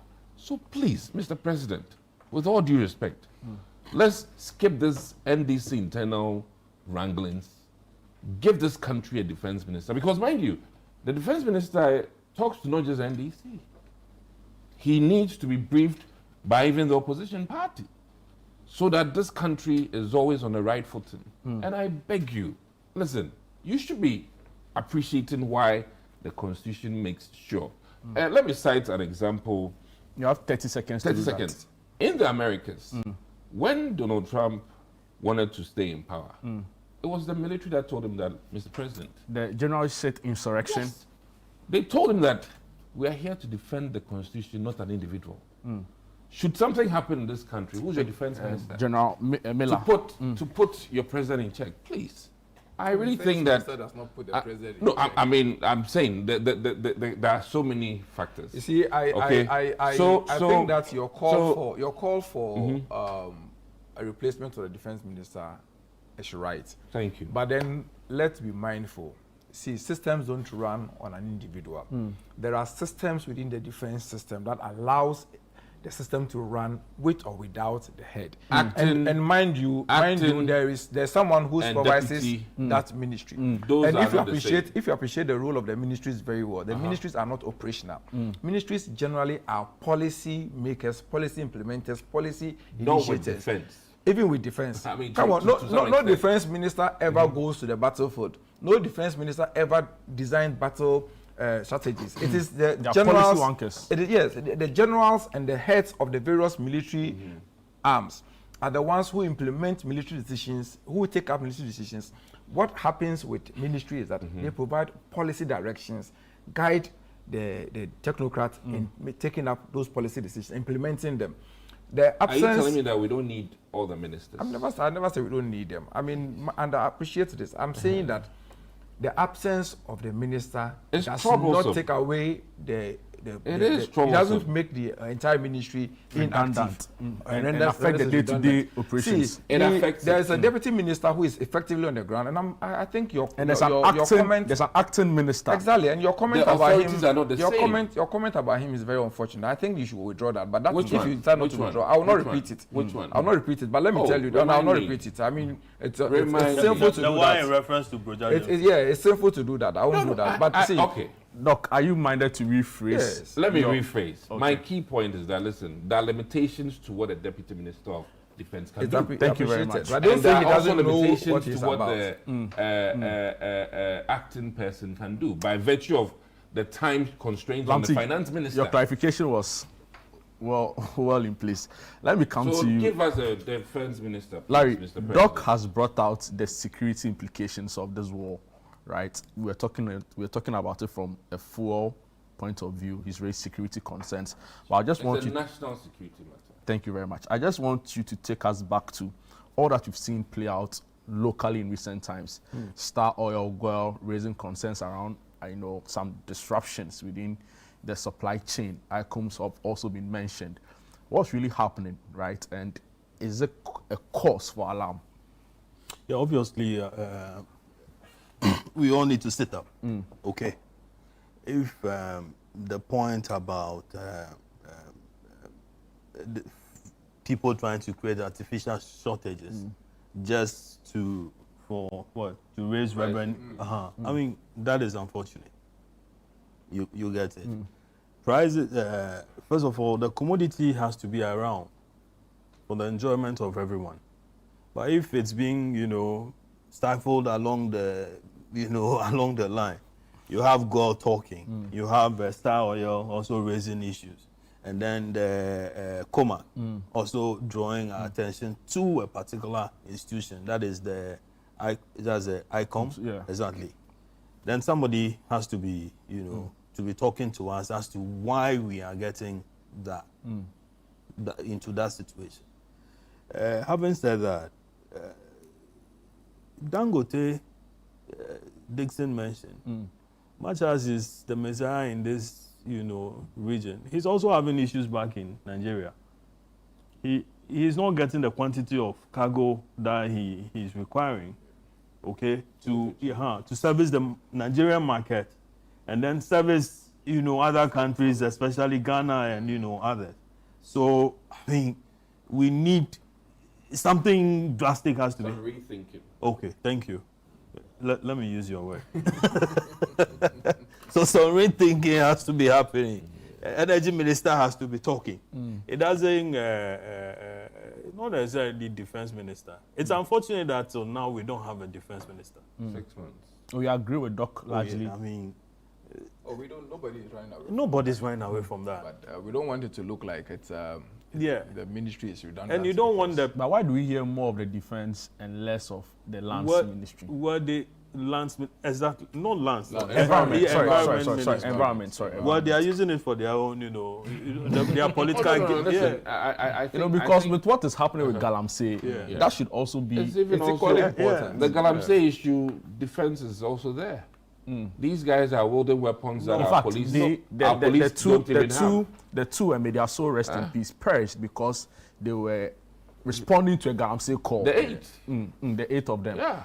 Well, we'll take a quick break. Like when we come back, I'll come back to you. So, So Mr. President should give us a defense minister. I think the point has been well made. Across the table, He wants, they they want want to to agree. generate It's just mischievous. Yeah. No.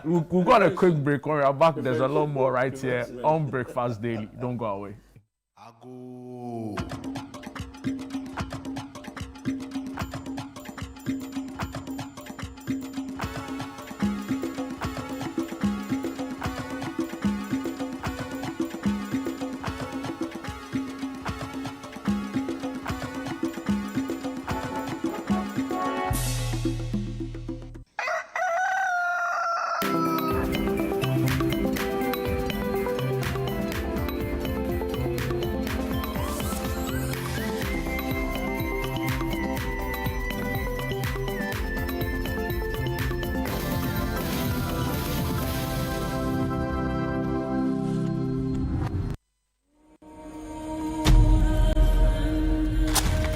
me pata mobaminole. I'm no battery milolo. I should not could believe I share what's saying just one more papa. O smallelo. Me a twin jolly in town. Twin jolly. Yenekeshiane. Shiane, Mofonyo.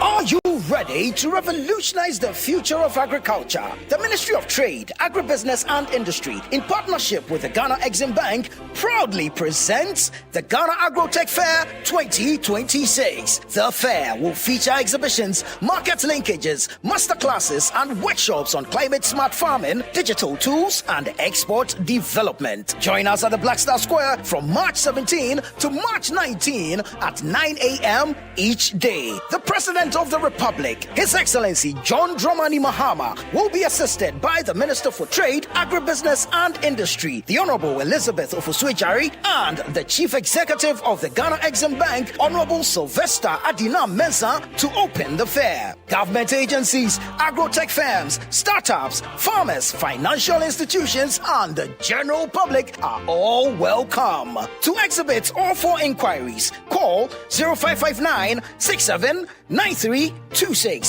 or 0242 585419. Ghana Agrotech Fair 2026, transforming agribusiness through local innovation and technology.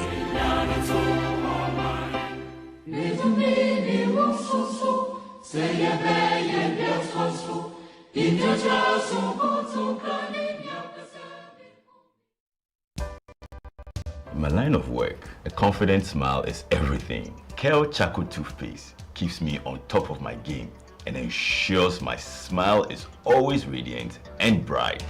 With the tiring nature of my job, we spend several hours under the scorching sun. To keep our teeth white and our breath fresh all the time, we use none other than Kel Charcoal Toothpaste. Kel Charcoal Toothpaste. You're on a Kessie and in a kit one. Samayo Kendini, a who be here, Semetra Sapapadia to a mammy manful. Kel Charcoal's natural ingredients, and a bomb is several buying, a man swing, Nesansu Mama Hoto so a will beg you. Kel Charcoal Toothpaste. Choose Kel Charcoal Toothpaste for anti-cavity, whiter teeth, and fresher breath all day. Available in 80 gram and 150 gram. Grab yours today. Kel, happy smile. This advert is FDA approved.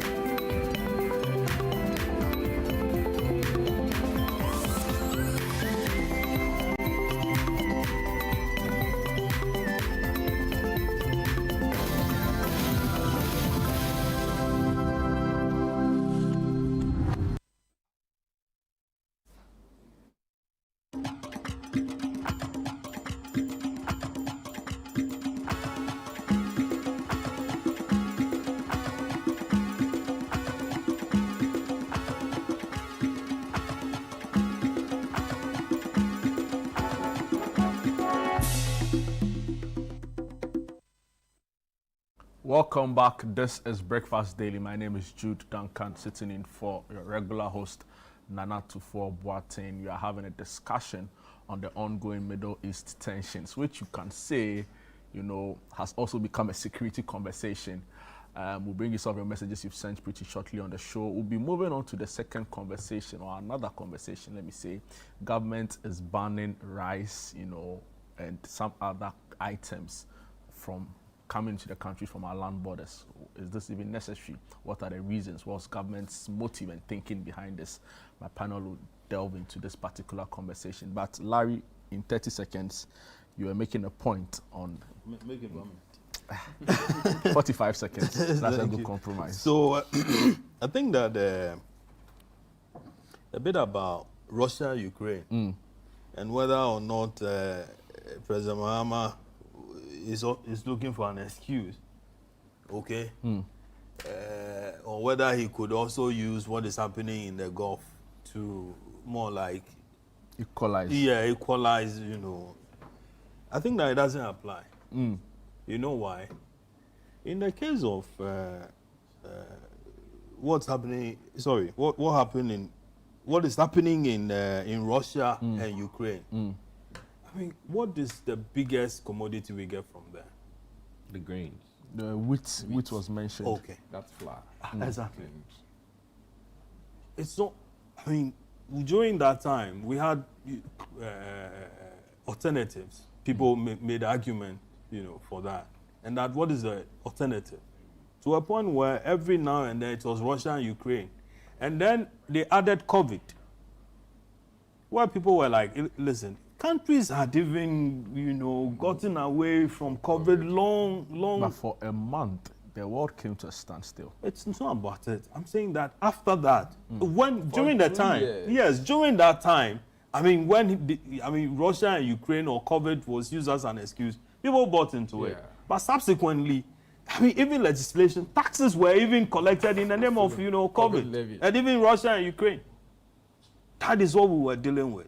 Now, compare that situation to what is happening in the Gulf, where, you know, major oil channels, over 30% or 31%. 21%. The Strait of Hormuz. Okay, true. Has been blocked. Oil. That most factories, including the one that is supposed to even process the flour that we were getting, you know. Larry. Yes. Yes, and even the Dangote we are talking about. So there are two separate issues. You get it? Globally, everybody is talking about, you know, the point that you are buying, you know, Nigeria is buying everywhere. We are buying oil. Without the oil, nothing will run. So there are two separate issues altogether. We can't compare what happened in Russia or what is happening to what is happening in Thank you very much. Amazing. And on that note, we'll move on to our next conversation. And the citynewsroom.com is reporting, story by Isaac Apia Kubi, government bans land transit of sugar, flour and textiles. And very brief excerpts read, Keselato Force and Ghana's finance minister has directed an immediate ban on the land transit of selected imported goods through the country's borders in a move aimed at tightening customs controls and safeguarding government revenue.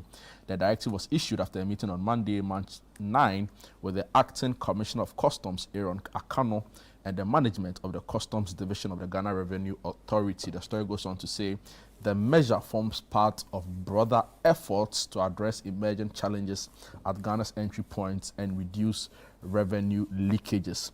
Under the new policy, several commonly traded products will no longer be permitted to enter or transit through Ghana's land borders. Instead, they must be routed exclusively through the country's seaports, where authorities say monitoring and valuation processes are more robust. And of course, there's some background to this, where somewhere last week, some rice, you know, were diverted through a Kano border, you know, Togo border, Akanu border. The Akanu border. And of course, it led to some reassignments at the customs and all of that. Who do I start with? I don't know. Let me come to if it's been offered to me, as our chief security correspondent for the day. but let's find out what I think he's lobbying for the the position. Oh, they are cutting some deals over there. Are you cutting some deal? 0 deals. Are you sure? So from defense ministry to customs, right? Maybe you should defect. To what? Defect from MPP to NDC. They'll give you. I'm here for Ghana. Back to our key point. I think that I agree with the finance minister. Leakages cost us as a nation, and any conniving or orchestration to redirect things that had come to Ghana through our seaport to another country for re-entry is bad. Cuts down on government revenue, and for that reason, I am in support of any arrangement to reduce the leakages. And more importantly, I think that this has many implications. Mind you, one of our problems in this country is traceability of everything or anything. And if your country is not good on tracing matters, for all you know, the integrity of even the product, once it leaves the shores of Ghana into another country, that transit, anything can happen. I mean, even the buyer or seller, things that enter Nigeria as paracetamol can leave Nigeria as, maize. Even within our own shores, we've had powder turn into kokonte within a matter of moments. So I think that certainly once we intend to produce some level of rice for our institutions in this country, namely buffer stock for the onward usage by schools, then tracking and tracing of these grains are very, very important. So I'm in support of it, and I think that Ghana's customs, and my mind is taken aback to Ejata Mills. I think that when he wept, by virtue of the fact that he made it so clear that people go into customs and overnight they are multi-millionaires, and that needs to be checked at the expense of those who are importing or exporting for the greater good of everybody, good of the country. So and I also think that these numbers matter a lot for your GDP, and that is why I think that I'm grateful that the finance minister sees it as very important, because when you're doing your GDP and a whole chunk of your GDP is rather shown to be going into Togoland, as was happening with cocoa, where Ghana will produce cocoa, and because of the prices being good, Ghanaian farmers would rather export the cocoa to Togo or Ivory Coast for onward, going, and it dropped the tonnage of cocoa leaving Ghana shores. So these are leakages, and as they are doing for gold, it is in the right order that they are doing it for the likes of sugar and the likes of rice. Once I said flying gold, textiles, you say that I'm going into. Your so I won't go there. Your point has I won't go there. So I think it's in the right order. Amazing. Lamti. Well, I think that the job Atufo and his team are doing is very fantastic. I mean, they sit at the top and see the figures and are able to identify where the leakages are. I am happy that they have come out with this ban. It will help us in a long way to block the leakages. What we have observed is that goods come in as transit goods and end up in the market. And because they are transit goods, the amounts of tax that's supposed to be imposed and charged on these goods are lesser. And then these people find a way to put them on the market, and they make so much money at the expense of the state.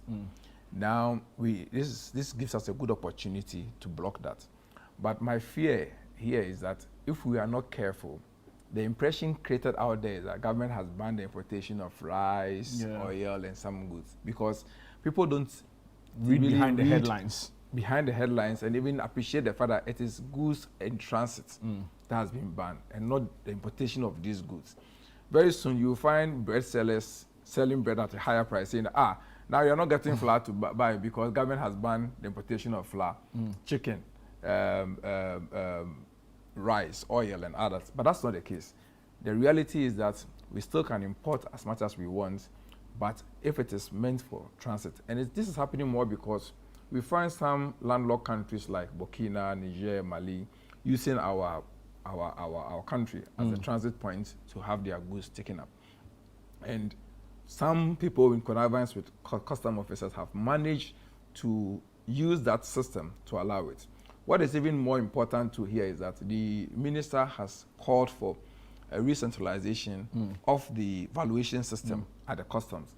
That will help to improve the tax processes at the customs and clearing point, so that at least they will not find other ways to still go ahead and exploit the system.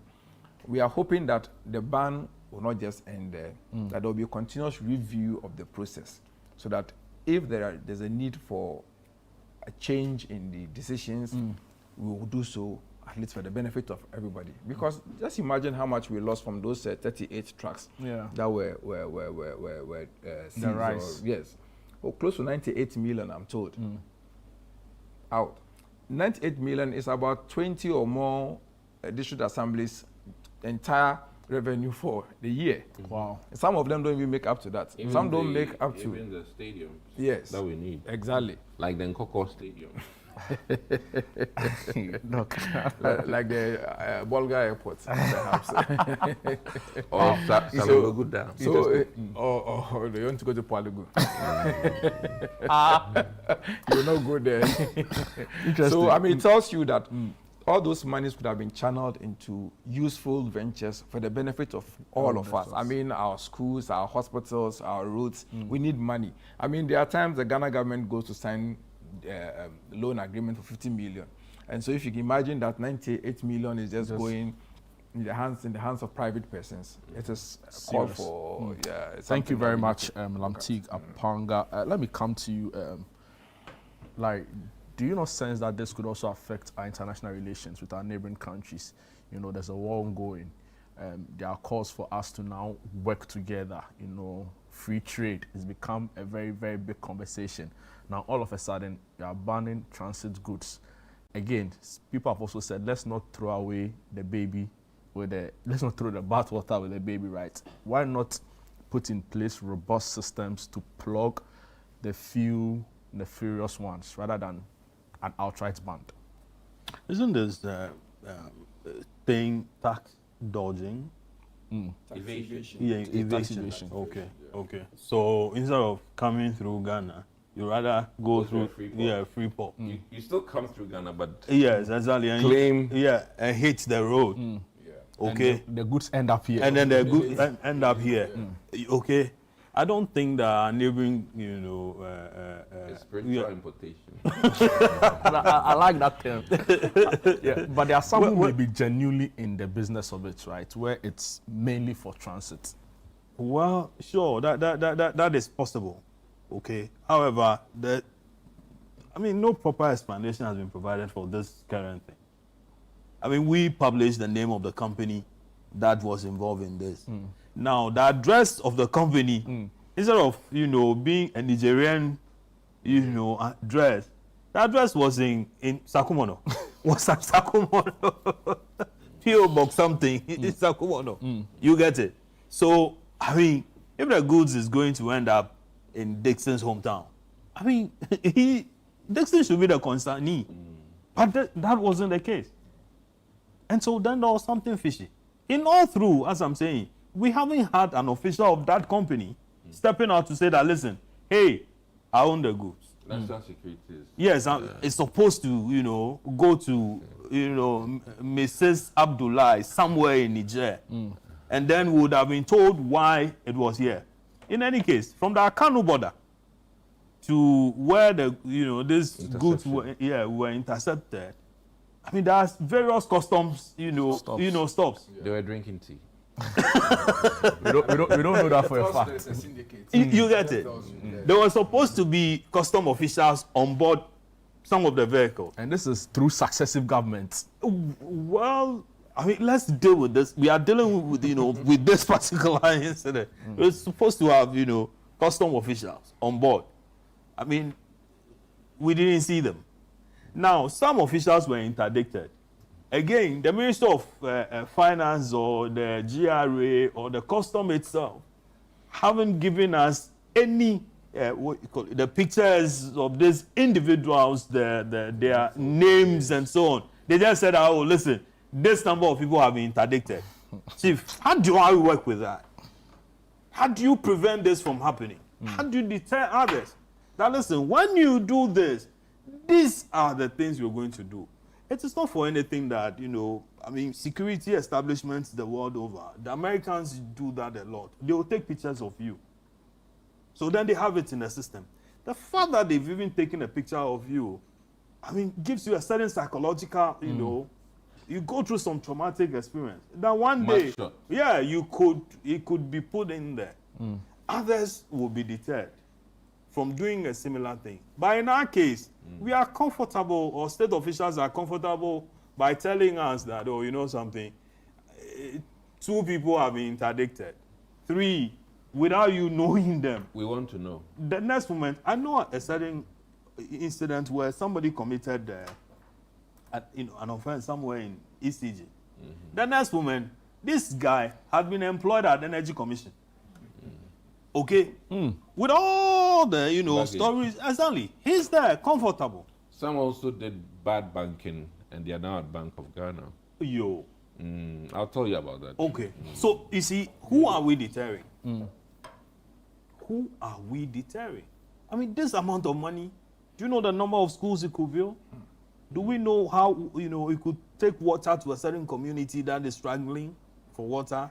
We're just reading about somewhere in the north where people, at this day and age, they are sharing water with cattle. Bruley Osa, is back. Elephantiasis is being reported all over the place.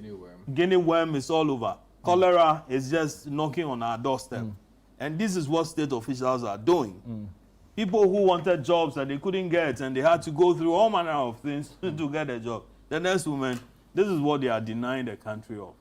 So transparency is necessary. It's missing in most of it. And the current NDC, I'm having difficulty with their retributive spirit. You are not getting it. They are too forgiving.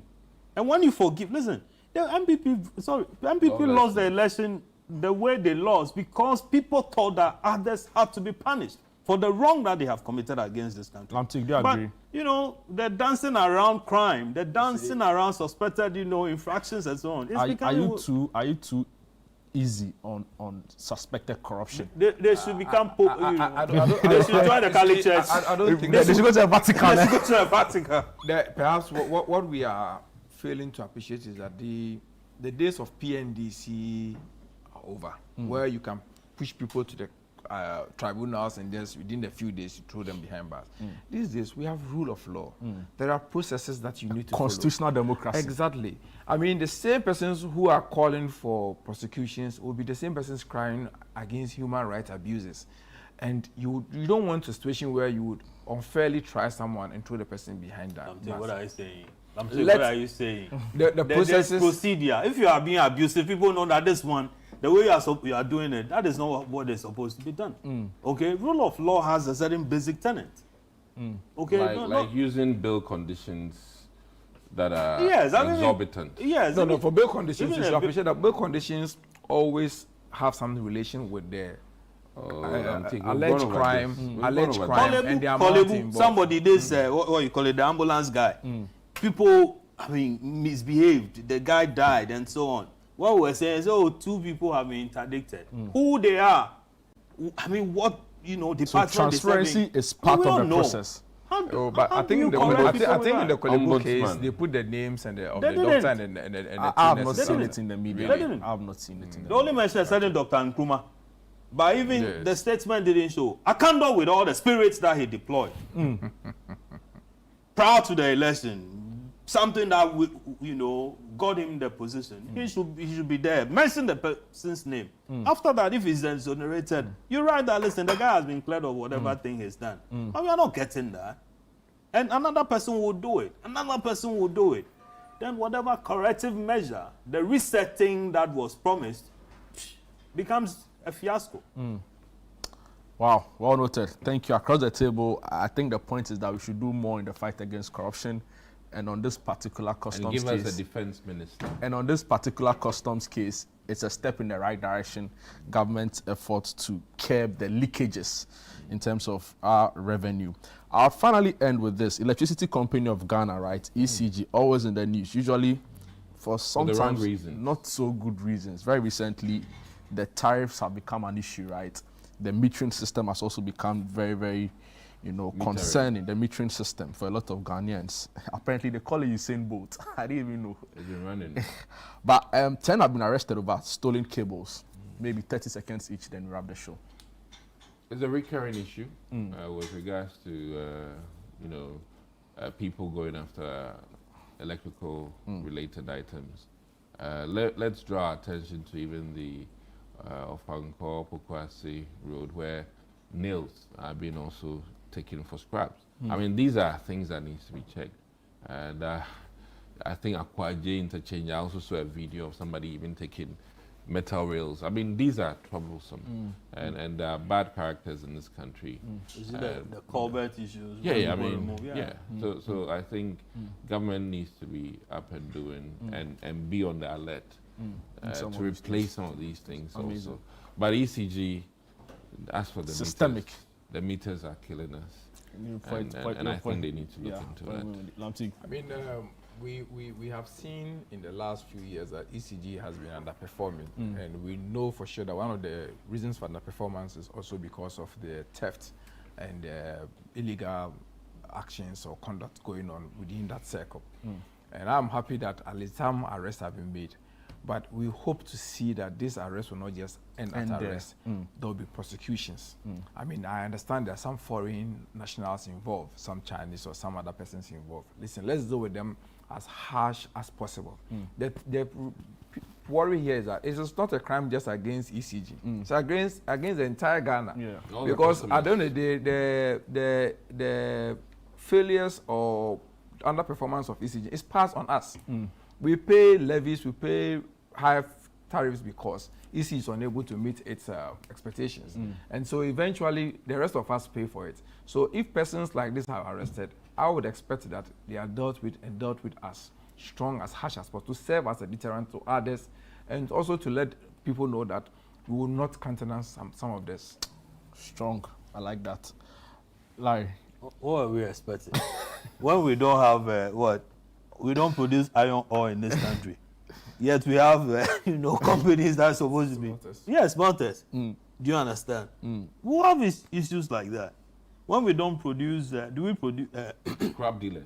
Yeah, we have scrap dealers stealing everything. You wire your home, and then the next moment, a construction site, and then you have somebody storm the place, remove all the wires, and then goes to sell it.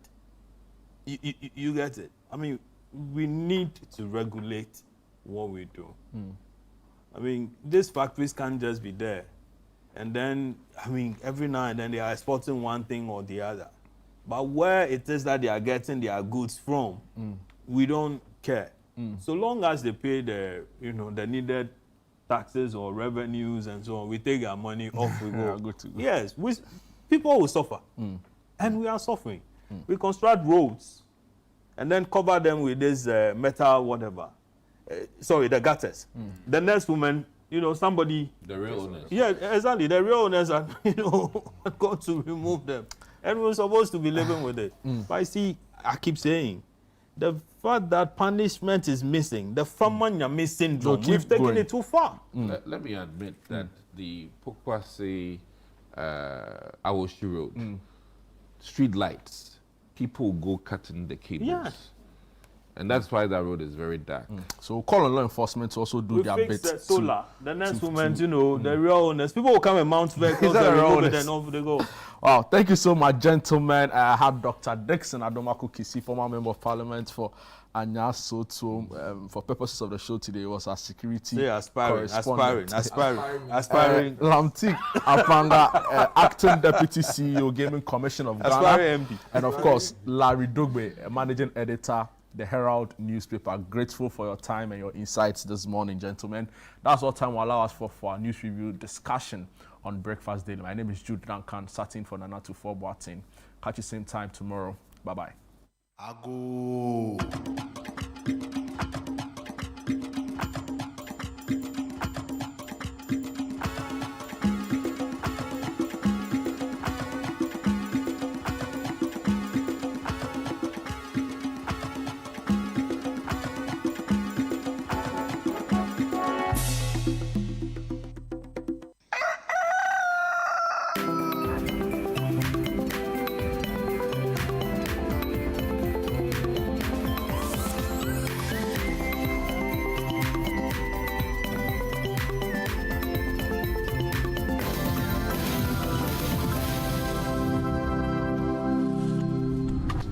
Life is a celebration of moments. Big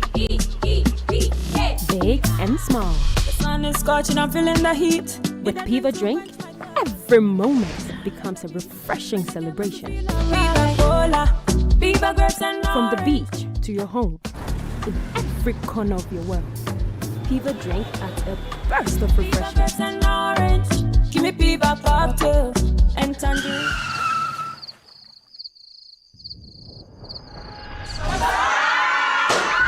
Celebrate every moment with Piva drink. Refreshment for every occasion. Piva drink, a taste you will love. P for Piva. This advert is FDA approved. It's time to upgrade your viewing experience with Franco Smart Television. Enjoy full HD and 4K Ultra display for clearer pictures, brighter colors, and smarter features. From our 32-inch screen, perfect for your bedroom, to 55, 65, and massive 100 inches for your living room or office. We've got the perfect size and quality. For retailing and bulk purchasing, call the numbers on the screen or visit our website at www.francotrading.com. You can download the Franco Trading app on Google Play Store or Apple App Store. Franco Television, we've got the perfect size for every room. Franco, home of quality television. Feel the energy and reconnect with your roots this March at the Back to Your Village Food Festival 2026. Join us for a celebration of Ghanaian culture and cuisine from all across the country. Northern, Akan, and Southern villages will all be represented. It's more than just food. It's about culture, family, and memories that last a lifetime. Let's come together this March to discover the flavors that make us who we are. The date is 28th and 29th of March 2026. Venue is the A4 Sutherland Children's Park. The time is 10 a.m. through till 6 p.m. each day. Interested vendors can register by calling 0205-973-973. The Back to Your Village Food Festival is powered by Channel 1 TV with support from 97.3 City FM.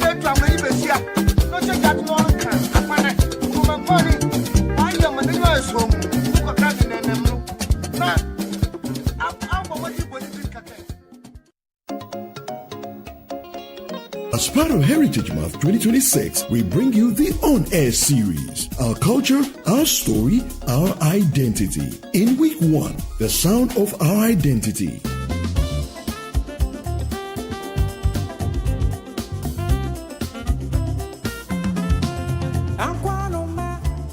A great one from the legend himself, Charles Kojofosu. In week 2, Our Past, Our Power. So the African Personalities idea, first and foremost, started somewhere in the 1890s by a movement called Gonfanti Movement. In week 3, Faces of the Nation. In week 4, What We Eat, Who We Are. A typical Fanti palm nut soup is a United Nations soup.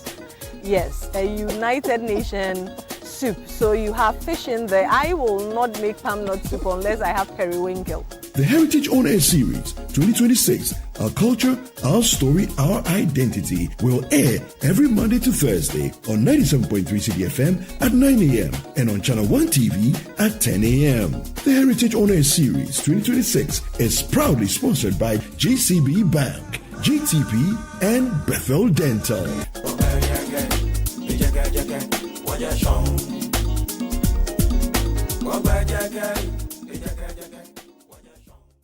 Sweden Secondary School invites all alumni and stakeholders to the 67th anniversary and homecoming celebrations. It's happening from Friday the 20th of March to Sunday the 22nd of March 2026. On Friday, How I Got There, 9 a.m. to 12 noon. Year groups check-in and roll call. Gary Sokins competition. Cadet course ceremony from 2 p.m. to 4 p.m. All students convoy. Drive to Suesco, 4 p.m. to 6 p.m. Candlelight procession from 6 p.m. to 7 p.m. Welcome cocktail with alumni and staff of the school. Meet and greet with Kompa Band performing live at the forecourt of the school complex from 7 p.m. to 10 p.m. Saturday, speech and prize giving day from 8 a.m. to 1:30 p.m. All year groups lunch from 2 p.m. to 4 p.m. Alumni dance party from 6 p.m. to 10 p.m. On Sunday, anniversary Thanksgiving service at 8 a.m.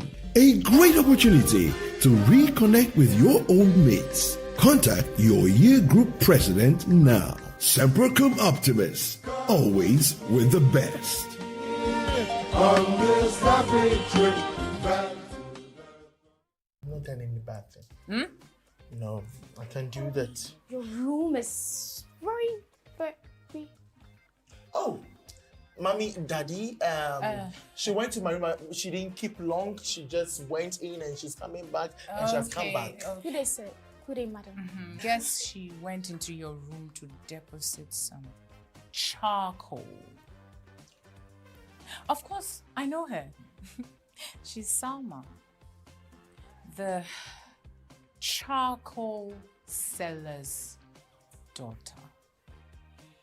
And she's a political science graduate from the University of Ghana. That too, I know. How do you know all this?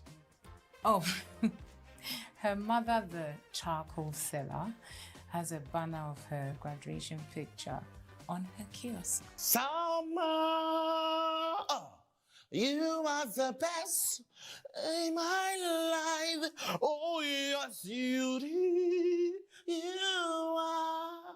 I love you. The Blank Saints, coming soon on Channel 1 TV.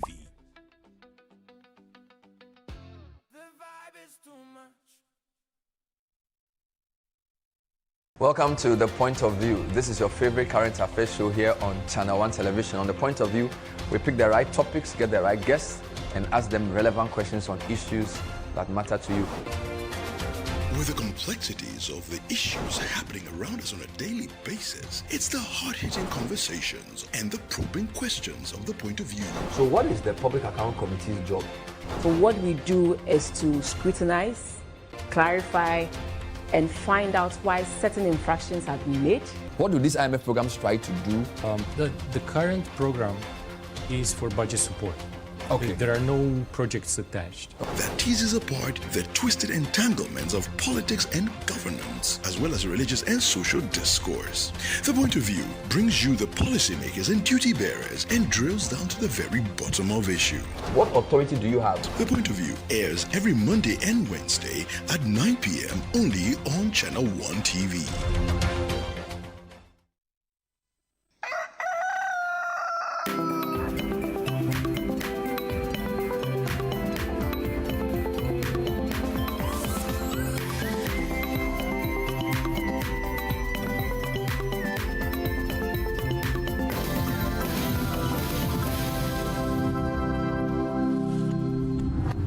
Ago.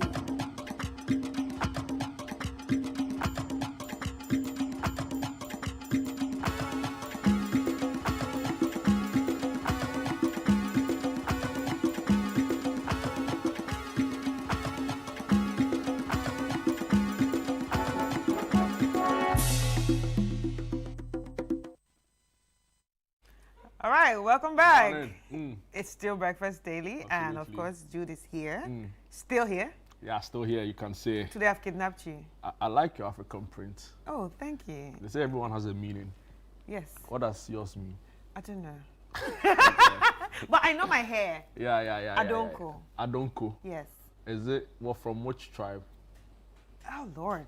Well, no, you just put me on the spot. Adonko sounds very Ghanaian. Yeah, it is Ghanaian, sounds actually. very Akan. Okay, maybe that's their Akan name, but I think all Ghanaian tribes actually have it. Yeah, looking nice. Thank you. Amazing. Guys, welcome back on the show. This is Breakfast Daily, where we continue the conversation. We'll be delving into your communities. We'll bring you the trends. Yeah, trends. Trends. And yet trends. No, because you've had a long morning, so yeah. You can drink some water later. Maybe I need like some tea and English breakfast. Actually, it's Ghana month. Yes. So I need local snacks. So what's your best local snack? Do you know Adunle? Yeah, I think so. I do. And Achomo. Oh, I love Achomo. No, but right now, mini-me sport there. Charlie, they sport there. No, mini-me, they did for rough. Yeah. You know, I had some when they were on the Heritage Caravan. It was so good. But I like Adunle a lot. Why? It is hard. So it doesn't hurt your teeth? It doesn't hurt your teeth. And it's like, I don't know what they even make. I think it's millet. And they fry it or something. And it's long. Yeah. You know, oh, it's good. I actually stop on the road to buy it. There's Really? one special place they say that it's Legon. So I always tell them, please, I want to buy this. I want to buy this. The Kofi Brookman. Oh, Charlie. Oh, yeah, you know, Kofi Brookman is a good one, too. I did a combination of Kofi Brookman and Koscielny Meko. Oh, fantastic. No, it's actually a full meal because... That sounds so different. Yay! And, you know, the Kofi Brookman, no, it hits different. It actually hits different. You know. And it's filling. I'm telling you, and it makes so much sense, especially when you don't have money. You know, so, yeah. But along East Legon, it's no more a Brookman food, you know that? But if you are buying Kofi Brookman East Legon, you saw Kaneshi, you saw Bubuashi, you saw Kashima, you saw North Kaneshi, and went to East Legon. But that's where we come from. You know, I can't have mercy. I can't pity you. Oh. It's life choices. Yeah, it's like saying waking up to go and buy. I don't mention hotel brands, but you know, you know. So I know. I beg you. Anyway, once more, you're all welcome, ladies and gentlemen. My name is Chris Carter, and of course, this is Jude. So let's get straight into the reminders. We'd like to remind you that the Heritage Month is still on. And of course, for the Heritage Month, we know that there was the Heritage Caravan. I want to say a very big thank you to each and everyone that made the Heritage Caravan possible. To our sponsors, we really appreciate you. And we want to say thank you for, you know, riding with us as we went round the 14 region. I keep saying we. Well, I'm saying we because we're an entity, but I was not part of it. But as the Caravanites actually went round 14 regions, exploring the sights and sounds and the beauty of the culture of the country. And we have seen some clips and excerpts from the caravan, obviously even pictures on social media, and I would say I am very envious of what the Caravanites, you know, enjoyed.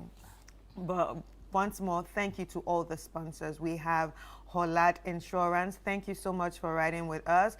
We have Minimi Achoma. Thank you so much. We have Omni Basic Bank.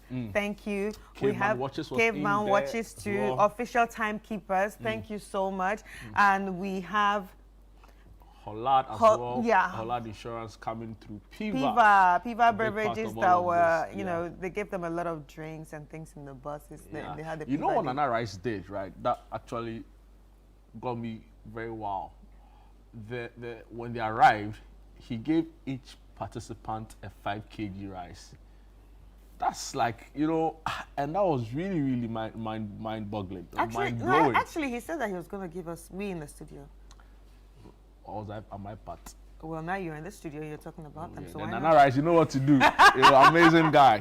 I think on the second day of the caravan, he treated the patrons to some really nice anguamo. Yeah. You know, so that will happen somewhere, I don't know, because I was on the caravan. But I saw the videos, the pictures, it looked really, really fun. You know, so shout outs to them. So the whole team really, you know, ADME. You know, all of them, all of them. ADME Granite Pace. Gino, did you mention Gino? Yes, and Goyle Energy, Didi Shito, and the Ghana Tourism Authority. Yeah, thank you so much for making this a success. Thank you. Amazing. Yeah, and also still in the month of March, obviously we know that we have the Heritage on Air series that runs through the week. We have one at 9 a.m. which is on radio, and it repeats on TV at 10 a.m. And of course, today we are going to be looking at Kingdoms and Non-Centralized States, Part 1. That's going to be by Bernard Avle, sitting with the historian Kweku Dako Ankra, and they will be discussing the kingdoms and non-centralized states, the part 1 of it. And after that, still in the month of March, in the ending, on the 28th to the 29th, we are all heading to the Efwa Sutherland Children's Park for the Back to Your Village Food Festival 2026. This is the gathering of delicacies from our village. Some of the food that we've missed, we've eaten a long time ago, and we're like, we can't remember how it tastes. It's at the Efwa Sutherland Children's Park on that day. What's your favorite local food? My favorite local food is, oh God, the one that they, I said it here last time. Apapransa. That's it! Apapransa. I love it. You will know me all day. You like, to be fair, Apapransa doesn't even taste. It's nice. It's nice. It's nice. It's really nice. It's nice. How about like soupy foods? Soupy food, ademe. Oh, well, no, ademe is not soupy. Ademe is stew, right? Yeah, as a Nigerian, I'll call it soup, but yeah. Ademe is a stew. Yeah, I like ademe. And also, well, soupy. I'll just stick to my light soup. Yeah, I'll just stick to my light soup. But then if you're an indigenous food seller and you want to be part of it, all you need to do is call the number 0205 973 973 0205 973 973, and you can be part of this from 10 a.m. to 6 p.m. each day. Amazing. You don't want to miss out on the fun. And of course, like Chris rightly said, vendors are encouraged to be a part of this. Chris, the Channel One News app is live and interactive. It's the biggest thing to happen in terms of news curation, right? It's your one-stop shop for everything news related, engaging video content, big news headlines, and of course, all of the exciting programs and shows we have for you here at Channel One TV and City FM. Log on and just get the news on the go. This is what the Channel One News app is about. So go onto the Google Play Store, search Channel One News online. The app will pop up, click on the install button, and with that, pretty much you're good to go. Right. And let's not forget the Made in Ghana rice campaign. This is a campaign that we're actually using to, you know, bring awareness to the food chain or the rice chain in the country, where everybody gets to benefit from it. So we're not only benefiting health-wise, but the farmer also gets to benefit and the economy also gets to be boosted. Eat fresh, eat Ghana, and let's build the future. Fresh from our farms to your plate. This is actually brought to you in partnership with Agri Impact Limited, MasterCard Foundation, and a 24-hour economy. Amazing. So you know what to do. Eat fresh, eat Ghana, build the future, they say. Yeah. I want to say something about Ghana rice. Tell me what. But I'll say it when the show goes on. Why? You know, I'll tell you something. I want to actually go on what's cooking and use Ghana rice to make a meal. A special meal. A special meal. And I know the producers can help you. I'm hearing you right now. So yeah. definitely call. Yeah, I'll do that. For that. I'll do that. All right. Anyway, so the Easter Orphan Project is also happening by the grace of God and your kind benevolence. We are running this again on the 6th of April 2026. And what is all of this about is an initiative to feed, maintain, and support the less privileged in society. How do we do this? Through your contribution, my contribution, coming together. We give to the orphanages, we help them, we celebrate the day with them. I always say that for those of us of the Christian faith, Easter reminds us of a time for reflection, a time for sacrifice, a time for selflessness, and a time for love. And we try to show these values to the less privileged in society. And we do that through your kind support. So please, again, we are calling on you. Like you've always, you know one thing about Channel One viewers, you know, like they show up. Always show up. You know, they show up. Always. Like giddy giddy. Always show up. You know, so guys, please show up again as you've always done. And let's make this a success, right, through your kind donations. We are really, really looking forward to having you come on board again this year. All right. Okay, so I want to say a very big thank you to Takura. Takura actually gave us these beautiful set pieces. And if you're looking at them and you're wondering, oh, where are this coming from? They actually come from Takura. Oh, Judy, I'm so stubborn. Right. So you can actually check them out on social media, or you can look for them at their, you know, at their showroom in Adenta.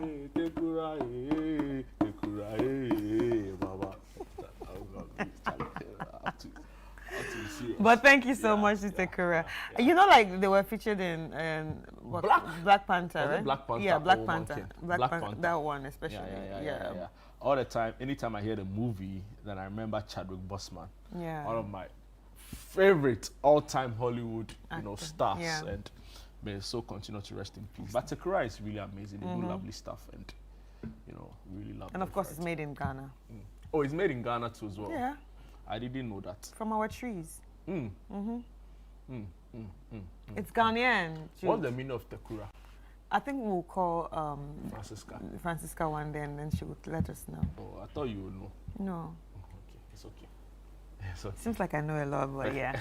Anyway, it's time for us to get into some trends, and obviously trends are everything that got people buzzing on social media, things that actually make them pick up their phone and want to be part of this conversation.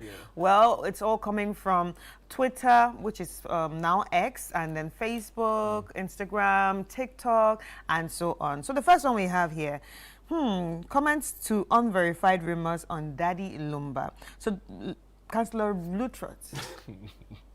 Is he a councillor? I talked about this yesterday. Is he a councillor? You know, I don't know how much of a councillor he is, but he calls himself a councillor. So Councillor Luttrot was actually arrested yesterday by the Ghana police for comments on Power FM, reacting to unverified rumors that Daddy Lumba, who died in cardiac arrest in July 2025, was buried without approval at his East Legon home on Ga traditional land. I think the worst part of this was when he called on young people to go into the said residence to exhume the body. And I thought that was rather irresponsible. Yeah, so he said if it's true, people shouldn't wait for the police, but walk there with pickaxes to find the body, leading to charges under laws against offensive conduct and breaching peace. Well, he was released on bail that evening, and he will appear in Adenta Circuit Court on Tuesday, that's today, amid conflicting reports on Lumba's actual burial in Kumasi last December and ongoing sensitivity around the legend's legacy. Before we even read the comments of what people are saying, I said here yesterday that it's important that media houses, you know, actually do their homework on people that they platform. No, I know we're a media house. But you understand how the media also works, right? Yeah, sensationalism and all those things and trying to get trends and all those things. But some things are dangerous in the sense that you don't know who you are speaking to. Not everybody that you are sending information to can be as intelligent as you. So imagine people actually went there. Discerning. Yeah. So imagine people actually went to the house with their pickaxes to get the body out and then hurt someone. Yeah, you have a point. Yeah, because I feel like even if someone comes to say, because we're talking about pastor, some man, a self-styled apostle or counselor yesterday too, that was picked up by the cybersecurity for child pornography and sexual abuse of a minor. So these people just come out and say, oh, we are counselors, we are this. Who actually saw them go through the whole counseling process? Who actually saw them go through to get the certificates or the licensing to come out there to say, oh, we are now counselors. Oh, we are now ready to talk to people. Oh, we are now certified. Nobody does. But we somehow platform them. We somehow let the masses listen to these people. And we think it's funny. It's not funny. We're just creating more ignorant people. Wow. Well, your point, I think, it hits the nail right on the head. You know, we should be more responsible in our utterances, and as media practitioners, as hosts of TV shows, we should be able to, you know, you can't really police what a panelist or a guest will say on your platform. Right, that's true though. But when if the person has a record of saying overboard, fair enough. I was saying that when they do go overboard, you should have the mechanism, the structure to rein them in, right? So we want to urge a lot more, you know, respectful views, you know, and again, there's so much noise around the Lumba family in a manner that I think is very disrespectful to the family, right? And in honor of the dead. So I want us to be very mindful of some of these things that I don't think Lumba will be happy with a lot of what has transpired in the aftermath of his passing. So please, let's be circumspect. Let's respect the family, the privacy of the family. You know, somebody has lost a loved one, a brother, a friend. He was a superstar to many. His songs inspired you. But for a lot more people, for some people, he was a family member, and they are still going through the process of grief. You know, so let's not aggravate the process. Let's not make it too or more difficult for them to bear. And some of these actions, you know, do exactly that. Yeah. Anyway, I think we have some comments on that. Let's see what people are saying about this issue. Rights goes with responsibilities. Going beyond your nose can infringe on another person. We simply don't respect people's privacy. And this is by Lukman Bakari with the handle I by Lukman 15. And cine critics. The Ghana people. You know what cine means, right? Yeah. Films, that's cinema. The Ghana people must not allow anyone to disrespect them. If what Mr. Luttrot is saying is true, then they should act. This is exactly what we are talking about. Then they should act. Act like as in... inciting people. Do you understand? Okay, the next one. At Ricky Montana is saying he has a point, but there are better ways he could have gone about it. Please, does he have any point? I beg you. At Kaswa Macho, does he know the number of people who have been buried in their homes in Accra? SMH. Asempe Nipa. Asempe Nipa. That's coming in from at Mr. Nana. Yeah. Fran Boat says, meanwhile, the police couldn't give Lumba's elder sister the chance to do the autopsy. LOL. And this is a poll. Do you think his statement warrants arrest? And yeah, we can clearly see that the poll has the highest number is yes, he crossed the line. No, the arrest was too harsh with 39%, and unsure needs more context. And I think we can all agree that he crossed the line by inciting violence. Charlie, go to somebody's house with a pickaxe there somewhere. Yeah. I don't know. Anyway, so that's it for our trend on the particular conversation on Councillor Luttrot and his call. Some have said irresponsibly calling on young people to go and you know, do whatever. And you know, it's like sometimes you just ask yourself, what's the point? How do you see the young people? So they don't have anything to do. They are that, you don't understand? Job interview. They are that jobless that they say go and pick us, and then you pick us, and then somebody actually proved the point, has actually proven the point that they can actually go, because he said, oh, if that is true, dear, then we are supposed to go. What? Anyway, the next one here we have Ghanaians complaints about the fast draining ECG credit. I heard you calling it Usain Bolt some minutes ago. So the incident followed a 9.86% tariff increase on January 1st, 2026, and it's approved by the Public Utilities Regulatory Commission, which held to widespread complaints of prepaid meters draining too fast. Officials blame the technical glitches from uncalibrated meters after the hike, with refunds already issued. 81 million Ghana cedis in 2025, and the Energy Minister, John Jinapor, demanding an ECG audit by late February. Well, ECG points to higher usage from appliances, while Ghanaians share stories of bills crippling livelihoods amid economic pressures. And this is not just about the prepaid. I use a postpaid, and my bills don't look like what they used to look like. Yeah, but I think it's more pronounced with sharing your frustrations. But a lot of the comments around this is from the prepaid. I think the majority of people use prepaid. See, I can speak to this because I'm experiencing right what it cost me in December or January, December, as against what it cost me in February. And January. It just can't be, especially when you've not added any significant new device, So there's clearly something wrong. You can't jump from a 50 to 100% increment when nothing really has changed. So the ECG said there's a committee in place to look into this. We've not really heard much from them, but hopefully they are able to come out quick enough to tell us what the issues are. Yeah, and you know, last time I actually hit the streets asking questions on this issue. I saw. Yeah, and the business people especially they are crying. They are reeling. They are really, really, really crying, because they said sometimes there are no sales, but you have to pay. Still pay, because your lights are on. Your air conditions, if you have it, still on. Wow. Comments are coming in thick and fast. The user with the handle at JFree sends a message. J3G says the depression and frustration people experience can be overwhelming. Home should be a sanctuary for peace and relaxation.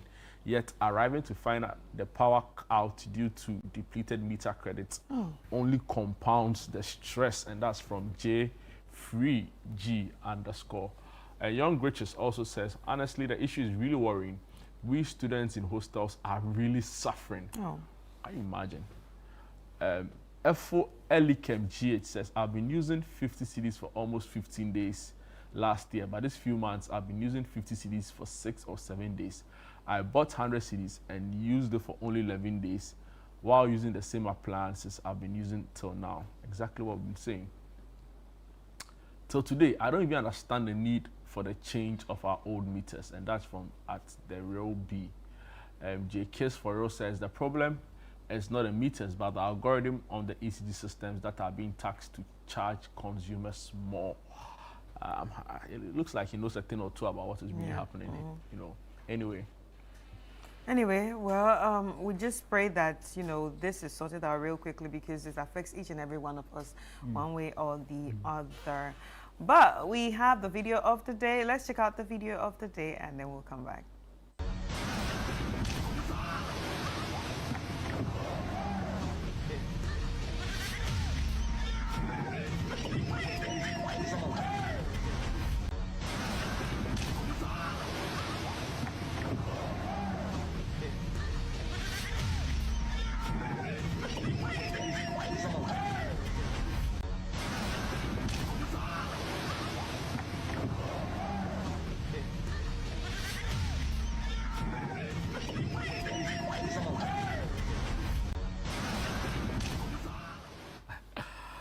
Chris, you know I think about dreams, right?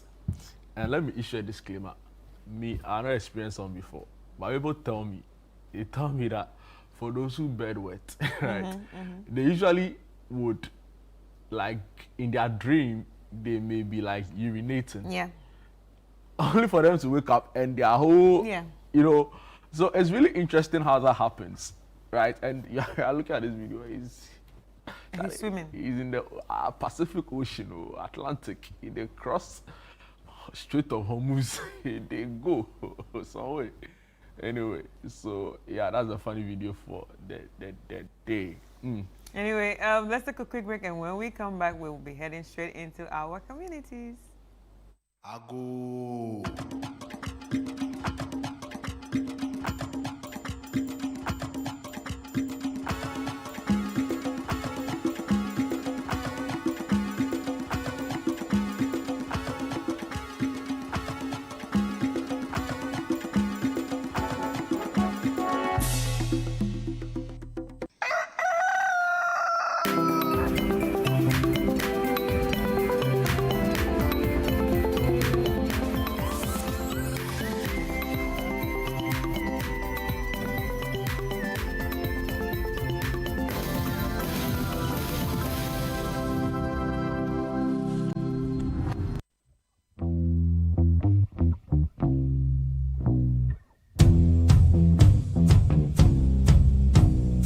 Habibi, my people, welcome to Dubai. My name is Sheikh Alkal bin Maktoum.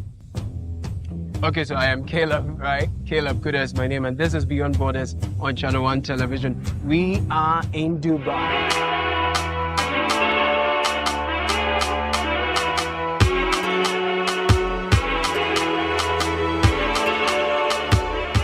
So join me.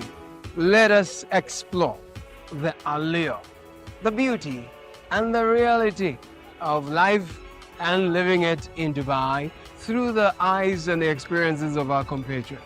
Imagine 6 people, 10 people sharing a common room together. If you're not chinampe, na complain there in the sense, why do you share one rooms now? It doesn't smell pleasant. Or haunting no complaints now, baby, until they fear a new tomb. Dubai is one of the most organized, highly resourced, and well-endowed countries you would find. You've been here for 7 months. Yes. Without a job. Yeah. How is it like? So hard. Tell me about it. Struggling, renting and feeding is so hard. Every frame per second of their lives in Dubai tells a story. And we've got it all captured right here on Beyond Borders, only on Channel 1 Television. So don't get told, don't miss out. Catch these compelling stories of Ghanaians in Dubai only on Beyond Borders on Channel 1 TV. Beyond Borders airs every Wednesday at 6:30 p.m. only on Channel 1 TV and is brought to you by Copen Hospitality. Sweden Secondary School invites all alumni and stakeholders to the 67th anniversary and homecoming celebrations. It's happening from Friday the 20th of March to Sunday the 22nd of March 2026. On Friday, How I Got There, 9 a.m. to 12 noon. Year groups check-in and roll call. Gary Soakins competition. Cadet course ceremony from 2 p.m. to 4 p.m. All students convoy. Drive to Suesco, 4 p.m. to 6 p.m. Candlelight procession from 6 p.m. to 7 p.m. Welcome cocktail with alumni and staff of the school. Meet and greet with Compa Band performing live at the forecourt of the school complex from 7 p.m. to 10 p.m. Saturday, speech and prize giving day from 8 a.m. to 1:30 p.m. All year groups lunch from 2 p.m. to 4 p.m. Alumni dance party from 6 p.m. to 10 p.m. On Sunday, anniversary Thanksgiving service at 8 a.m. A great opportunity to reconnect with your old mates. Contact your year group president now. Semper Cum Optimus, always with the best. On this happy trip back.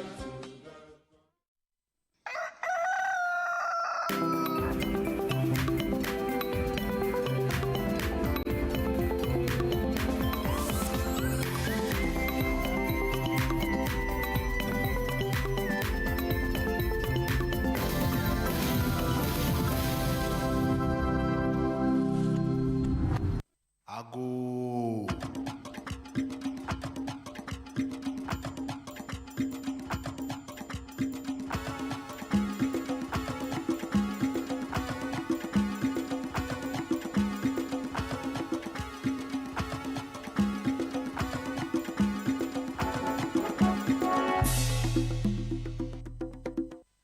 All right, welcome back. It's still Breakfast Daily right here on Channel 1 TV. Right now, it's time for us to get into our communities.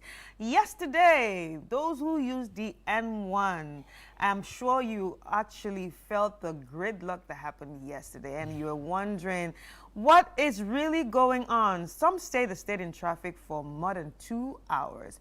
I was in traffic for about 3 hours. I'm hearing some people stayed up to 5. I'm hearing some people stayed, more than that too. But now the question is, what was really happening? We actually have a report by our colleague Fauzu Masawudu on what was really happening. Let's watch it, and when we come back, we'll get into a conversation on that. Temporary traffic management measures have been introduced on the Accra-Tema motorway as part of ongoing expansion works. An earlier notice by the Ghana Highway Authority indicated that the arrangement is necessary to allow for the launching of T-beams for the expansion of the Tetakwashi Interchange Bridge along the N4 highway. Checks by Channel 1 News revealed that a lane on the N4 northbound carriageway from Accra towards Medina has been closed. This has forced traffic to be redirected to the southbound carriageway from Medina to Accra, resulting in heavy congestion. In my background is the Airport Medina bound section of the N4 highway. It's rush hour and traffic police personnel are on site to ensure that they mitigate the impact of traffic caused by the expansion of the road project. Despite the traffic management measures, road users say more needs to be done to reduce the growing gridlock on the stretch. More than 2 hours from Opebia to Hano, you're taking 2 hours. The first day, I just say, the other side, more Nichi, Polo Crab, or Echo, or Honusun Yakra. And so, until this project, traffic are a bit dim or one way, so dear. I think we started the journey from Dansuman. We headed towards the N1 from the Kwashiman side, and there was traffic throughout Kwashiman to this side, even to the exit of the mall, and it is very difficult. As at now, we also have to take care of our families now after work and all that stuff. We now have to go and attend to stuff, and it's going to be so, it's keeping us, is limited. Everything is limited for us now because of traffic. And our fuel as well. You be in traffic and your fuel is going down. Commercial motorcyclists, popularly known as Okada riders, say they are also affected by the situation. So now this young man, because of traffic, I have to pick him and drop him at his location, Medina. And so it's not easy. So we need more this in the road so that at least now we can be there. According to the Ghana Highway Authority, the lane reduction is necessary to ensure a safe working environment for construction workers while maintaining road safety for motorists. The expansion project is expected to last at least 4 months. And there you have it. So that is exactly what was causing the traffic yesterday, the road construction. I'm glad that the road is actually being constructed. But yeah, it still sort of affected each and every one of us yesterday. See, how many hours did you spend in traffic? I left home very late. You know, I produced a point of view, but so I had to make sure everything was. But even with that, I hung around in the office a bit because I knew of the situation before leaving. So at the time I was leaving home around 10 o'clock p.m., it was pretty much free. Yeah. You know, but the Tema motorway is a route I use every day. So if I get back on the road today and there's been like a change to any part of the road because of the frequency, or you know, I use the road, I'll be able to tell. And of course, I've been following it keen. I've interviewed the resident or supervisor, engineer. On the project, you know. So I've been trying to follow the issues closely. The road is ongoing. In fact, the rate of work is quite impressive. Yeah. You know, would give them that. My only major concern sometimes is, however, the fact that the diversions, when they are created, sometimes is so poor, the nature of the road, because yes, it's not, the actual road is diverted. The road becomes almost unmotorable. So if your car is not a big car, you struggle to really go through, not all of the diversions, but some of the diversions. And I think that is what they should pay attention to. I've seen that a lot of commuters are complaining that the traffic was unbearable. And I've seen people say they didn't get notice. The truth of the matter is that it was actually a 2 weeks notice, or at least from what I saw, right? But a lot of people didn't get that. So again, we say to the Ministry of Roads and Highways that they need to do more in terms of their public engagement in briefing citizens on, you know, the route changes, the diversions and all of that, so that people plan accordingly. We are being told this will also take 4 months. It looks to me as though it's a long time, you know, because 4 months. Take 4 months and before some level of normalcy will be restored. I'm not sure it's 4 months for the entire road to be fixed, right? But at least 4 months for some level of normalcy. So we should brace ourselves, right? Again, what this means is that we need to also find a way of going around it. So if you left home at 6 and got to the office at 7, now maybe the little sacrifice here is that you may want to leave home a bit more early. 5, if you have constraints around sitting in traffic for long, maybe you want to completely change your, you know, your routes, your time. Because what's the point in sitting in traffic for maybe 4 hours, where you could have used that time for maybe something more productive? Then you get home later. Well, it means that your schedule would have been, you know, significantly altered. But I think it's a little price you have to pay for a more developed city, a well-planned city, you know. So I really hope that we are able to use this to really change things, you know, because it's a major intersection. And I look at the motorway, for example, I'm really excited with the progress. Also, the other thing that the constructors are doing that I think we need to commend them for, because of the construction, there's a lot of dust. So when I use the motorway, very often I see that they have like the water sprinklers moving on the stretch, you know, spraying water to reduce the impact of the dust. Because again, not everybody can afford a vehicle with air conditioners. There are so many public transport systems that don't have the privileges of air conditioners or the luxury of air. So I think they are doing well. The speed is there, but we want them to just communicate more in terms of the change in routes and any other issue of public importance or concern. And I'm sure Ghanaians are willing to pay the sacrifice so that in the long run, we benefit from it. Right. So from the information we're getting now, it's like they've suspended the traffic diversions. Okay, but we have Philip, who is actually on site right now, and we are going to be moving on to him, and then he's going to tell us what the situation is like there right now. Hi, Philip. Hi, Chris. And good morning to you and Jude. Good morning. Yeah. Where are you currently stationed? So I'm coming to you from. I'm currently stationed at the campsite. I'll tell you the reason why I'm here. But before we came here as a team, we used the Tetekwashi side of the Accra to motorway. And trust me, the traffic situation there has eased. Yesterday there were complaints from motorists who were moving from airport to Adenta to the Medina area, and within around the Tetekwashi enclave, the traffic was very much intense there. The gridlock was something that a lot of people were talking about.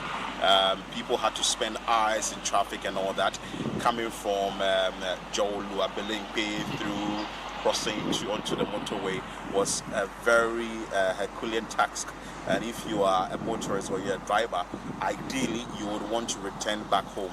People who were moving from their workplaces to their home during the rush hour could not actually understand exactly what was happening. But it was just clear that the Ghana Highways Authority had issued a statement, and which statement was to tell the general public that some sort of work will be going on at that enclave or in that section.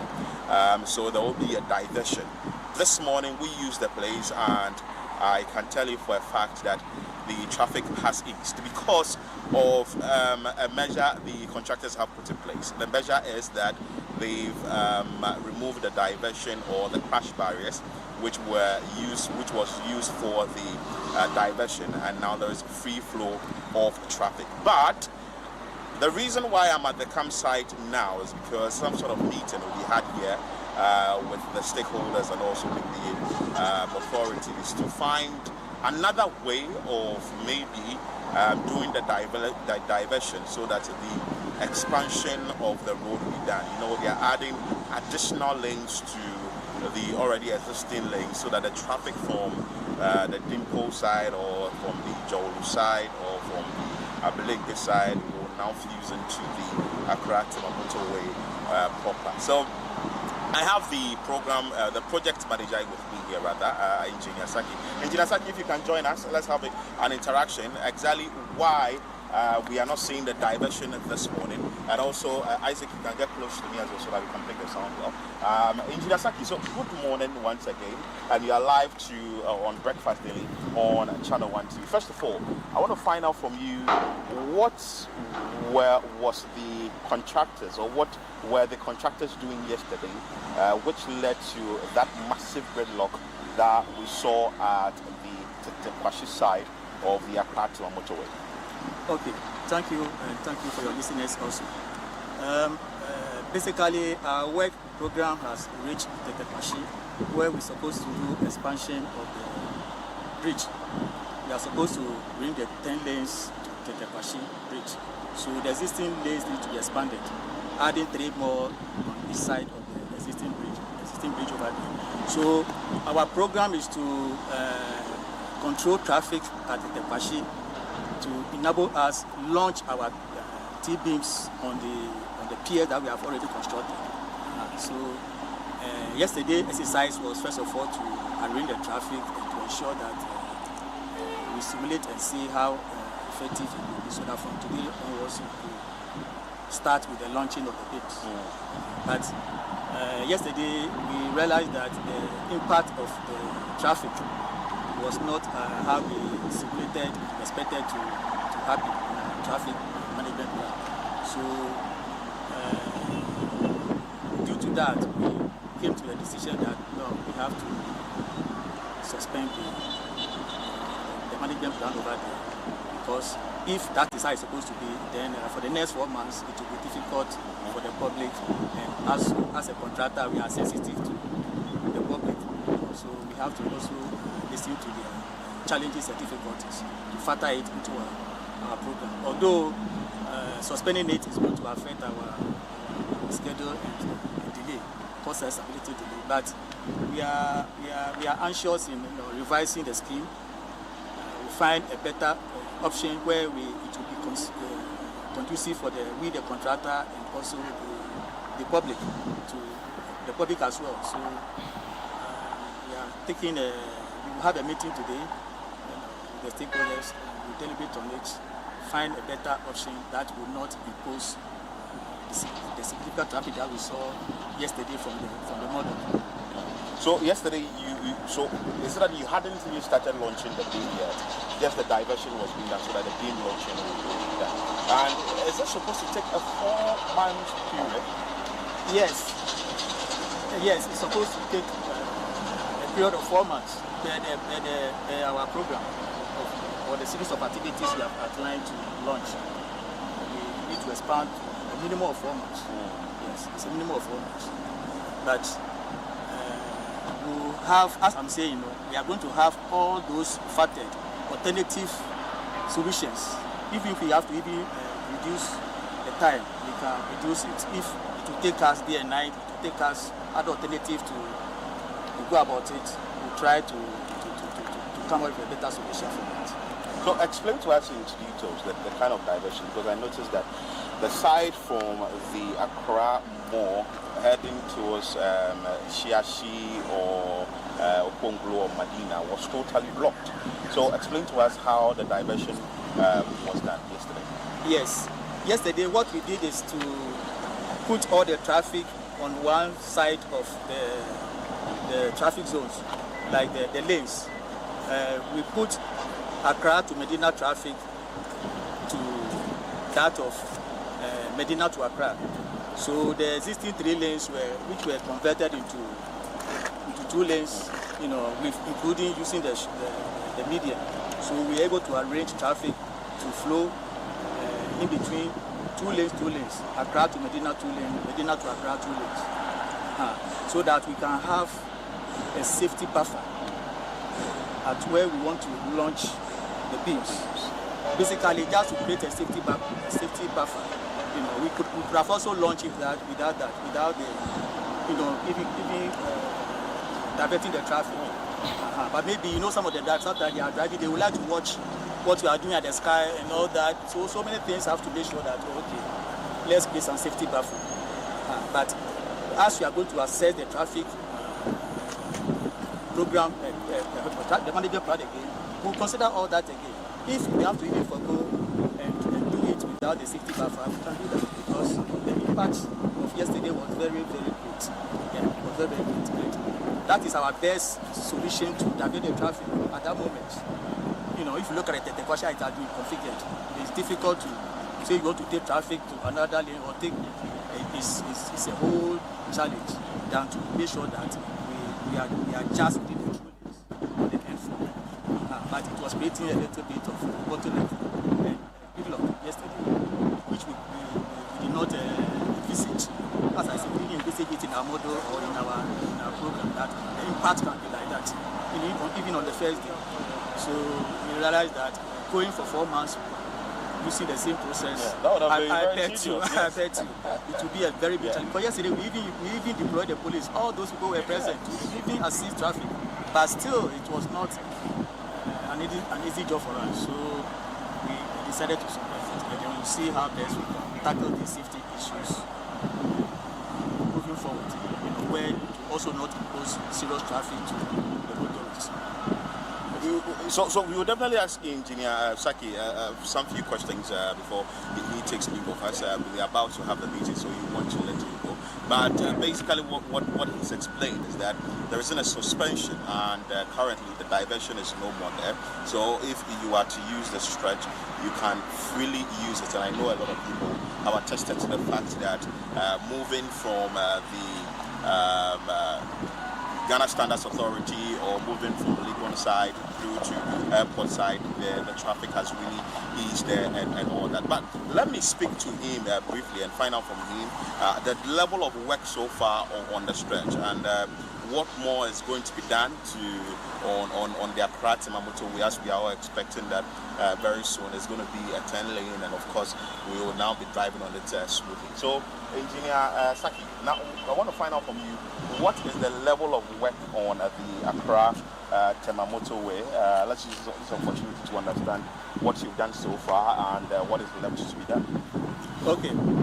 Now, if we start from Tetekwashi, you could realize that we have constructed all the substructures for the expansion of the Tetekwashi interchange, which currently we are here to, launch the beams on top of it to make it, a road. But due to the challenge now, which we are going to reconsider the traffic management plan again, see how best it will be possible for all of us. When we come to the structures, we have about 20 culverts on the motorway. We have completed about almost 10 of them fully linked. We were working on the urban and then the expressway, but currently we're working on the urban highway to complete it and put traffic on it.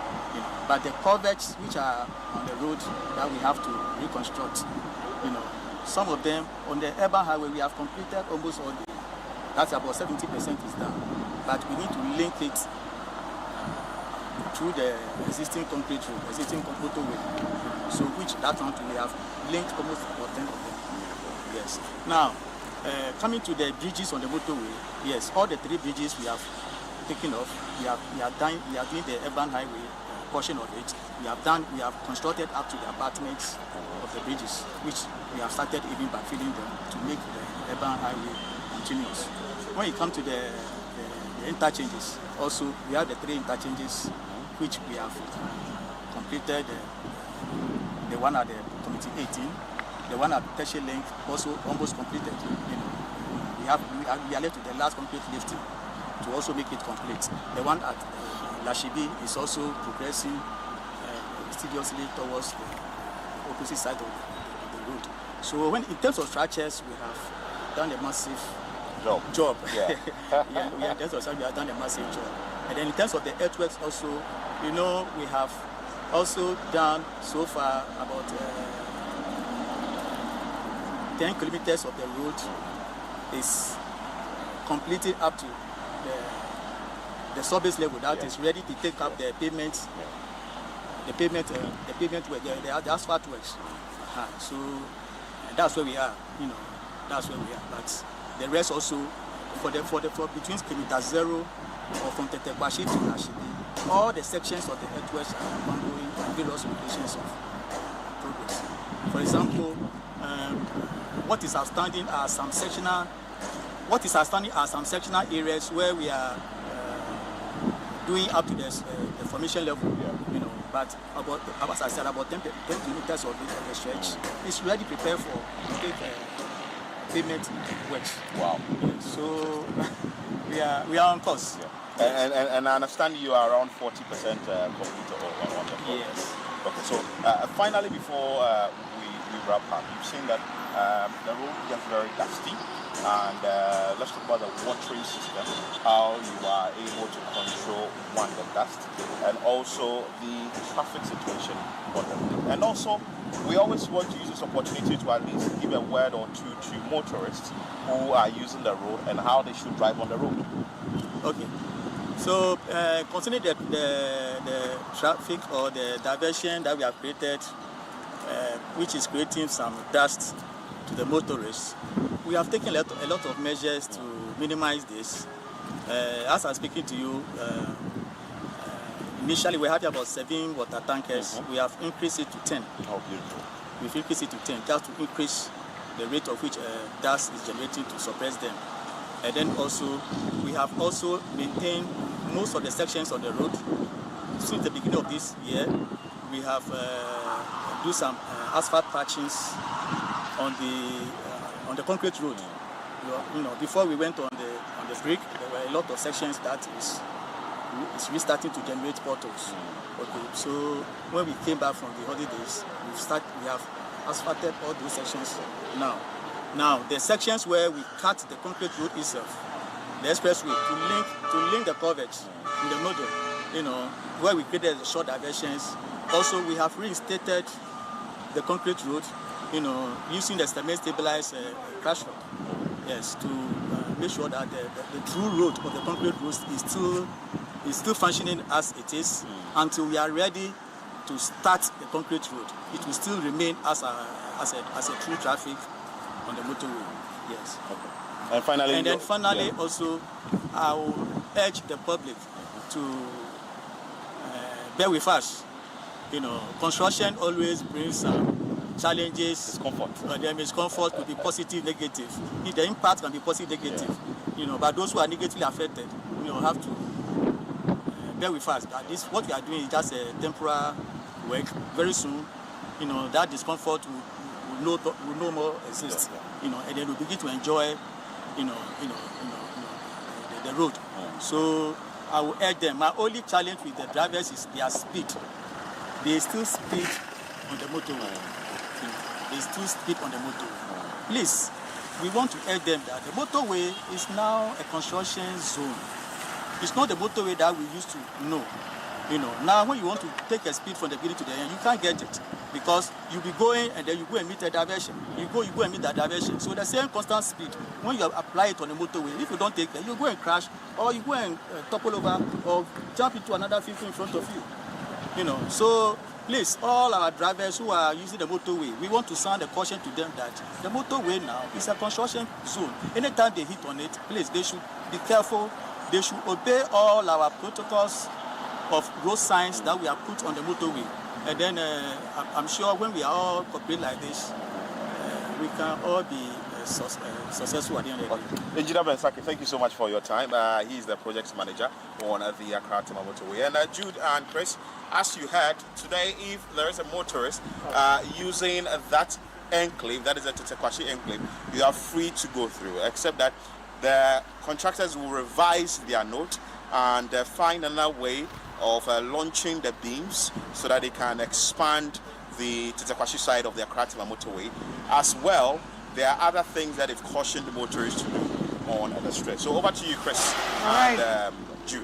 All right, thank you so much, Philip. Thank you so much for that report. I'm really glad that they have, revised their decision on letting it be the whole 4 months, because it would have been a lot. Yeah. It would have been a lot to deal with, honestly. But anyway, thank you so much. And that's what we have for you when it comes to our community stories. And stay safe out there and drive safely. Just remember that the N1 is actually a construction site at this moment, especially around the Tetekwashi side or the Tema Highway. Yeah, it's actually a construction site right now. So please do not speed. Just mind how you're driving, because people are actually working to get the roads back to the states that we want them to be in. Anyway, right now it's time for us to delve into our Heritage on Air series. And as I told you before, Benavle is going to be sitting with the historian Kweku Darko Ankrah, and they're going to be discussing kingdoms and non-centralized states, the part 1. Enjoy. Ago.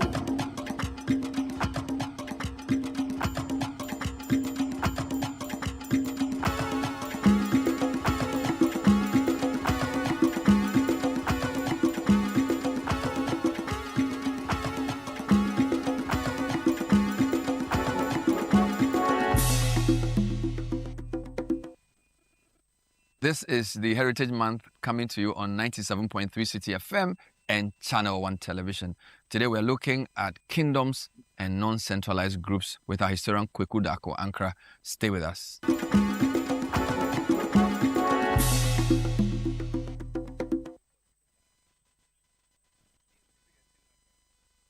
Do you want a healthy smile? So what we do to rid all of that bacteria is we do what's called a deep cleaning or periodontal therapy. So that is 2 visits. You'll come in and we'll make sure you're very comfortable, because that bacteria is very hard. It doesn't want to leave. So we need to get you numb. So we'll get you numb on one side, the right side, let's say, and top and bottom, and then we'll go through just a disinfection process. And we may have you use also like a rinse to kind of aid in that process because we want your gums to get healthy. Then we do the other side, and after that, it's kind of like hypertension. It doesn't ever go away, but we can control it and get the gums healthy. We can't, because the bone shrinks, so we can't regrow the bone, we can't regrow the gums, but we can keep it healthy where it's at and make sure that you don't lose more bone. Because when you have periodontal disease, it's kind of like your teeth are in quicksand, so we need to stabilize things. So you would need to come back after you get the therapy every 3 months. Healthy smile.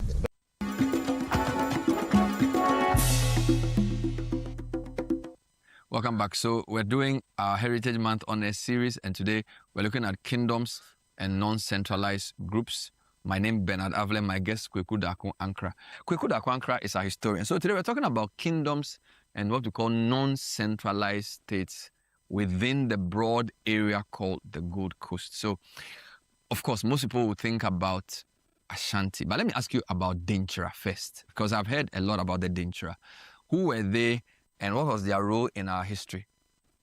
Yeah, so before we get there to Dinkyra and other things, as you said, there is the need for me to explain the centralized and non-centralized states. So the kingdom is often referred to as centralized state. And we call it centralized state is because it is a state with certain institutions of governance. And that institution of governance is headed by a king or a chief. So some people in Ghana, we call some of the kingdom chiefdoms, where there are some chiefs. So from their very beginning, or their incorporation as a state, they started as chiefdoms or the kingdoms because they were ruled by kings. But some are referred to as chiefdoms because based on territoriality, it is so small that it cannot compete with those big kingdoms that transcend their local territories to other territories where they exert influences. So that is what is called the kingdom or the centralized state because of the mode of governance, which is headed by a king or a chief. So there's also the non-centralized state. Non-centralized states is also referred to as acephalous societies. So they are acephalous or non-centralized states because unlike centralized states, they don't have kings, okay? And the institutions that chop chiefs and so on that we have up to the Odikro or a town chief, they don't have it like that. They were ruled by spiritual leaders who are seen as the owners of the land. So in the north, they are called Tindanes. Okay, they propitiate the land and they are leaders. And then those Tindanes are also the foremen. And so they head the society. And the society is based on feud. Unlike centralized state where they are going to war, you have the leader leading. These acephalous societies are scattered. So when there is an issue, they need to inform each other. And one of the critical markers of people from a centralized state in the modern context is where you see a person from a particular tribe. As soon as you have issues with him, and then he's fighting you, and someone from his hometown hears him speaking the language, he will come and join and fight you. Then it means they have a history of being non-centralized because the feud system is when your brother is in trouble, all of you comes together. But with the centralized society, you have a king who is the Osahin, okay, or the commander-in-chief who will be leading the people into war.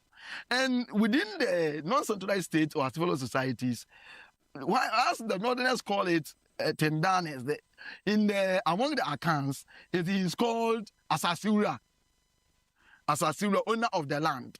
So they were in charge of the land issues and in terms of the spiritual and the governance ideals of the community.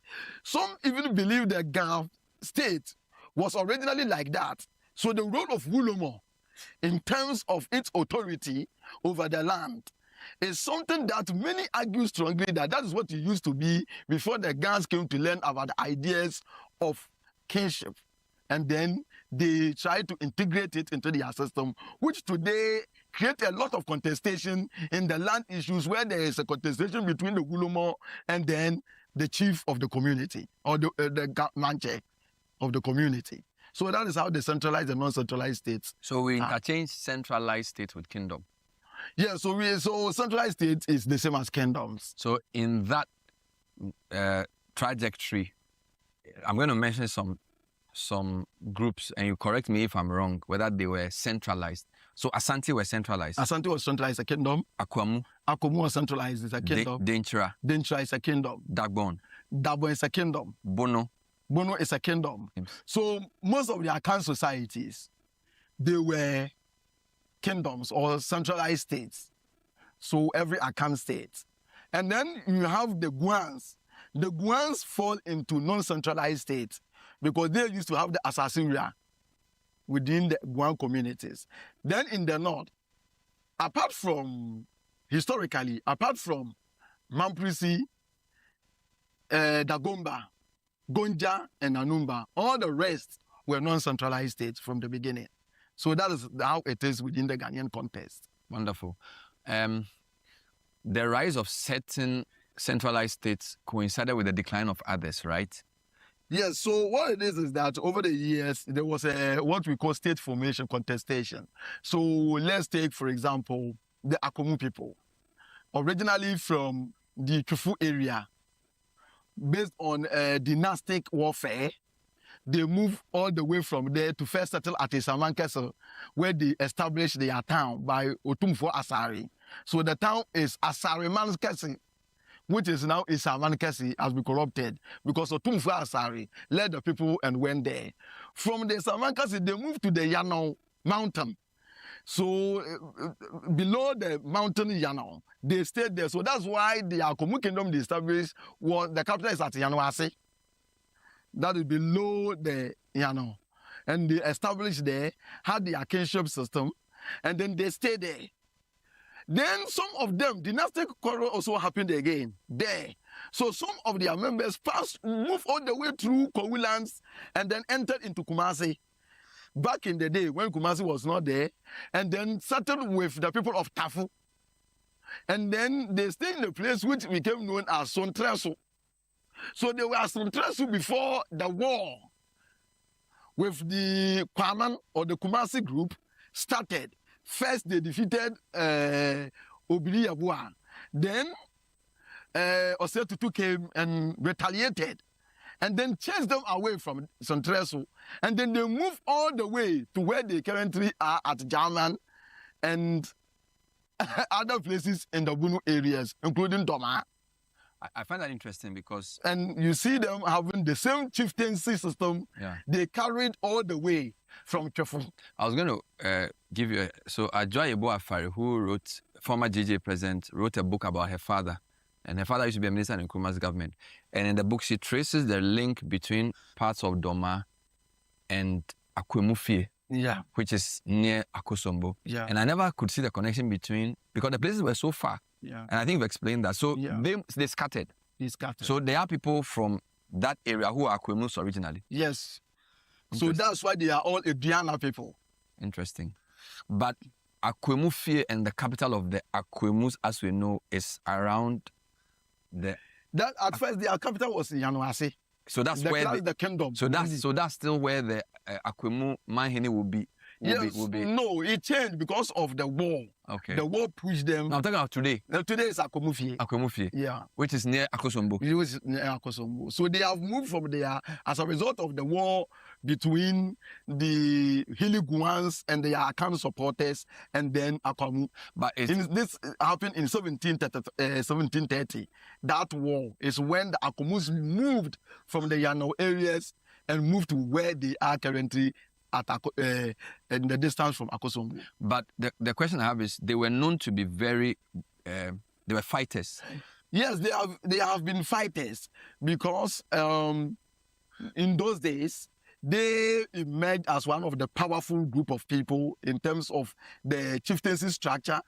And the chieftaincy group, normally they are more organized as I explained to you, because of the centralized system of governance, the bureaucracy, the division of labor, which forms the Weberian form of governance structure. If you use principles of governmentality, you understand that this is a kind of really rich organizers as opposed to non-centralized states and how their working mechanism also operates. So as a chiefdom or a kingdom that came there, they had an organized army, standing army.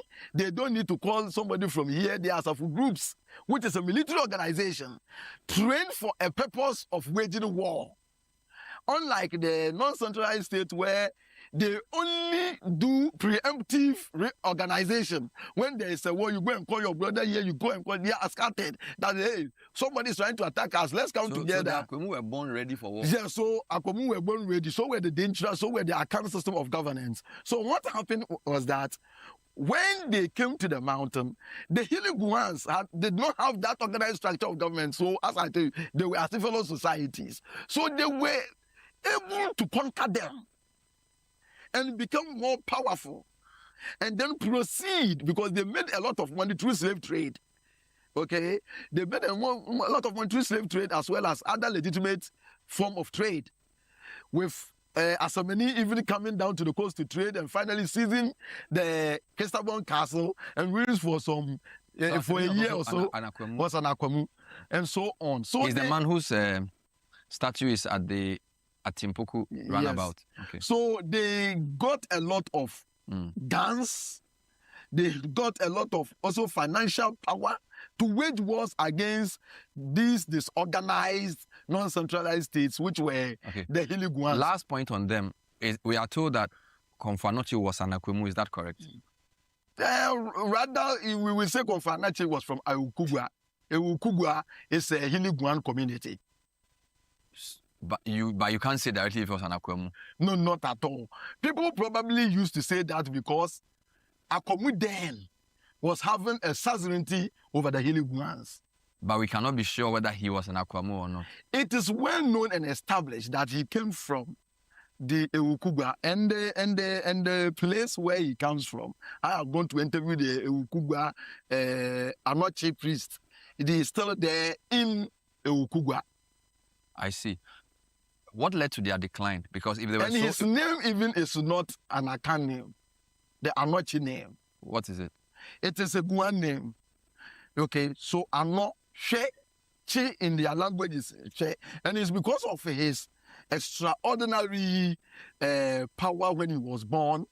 He was having, he could do some wonders in the community, and his father is Ano. So when he is doing those things, people will tell his father Anoche or Anoche in their language, and that became the boy's name.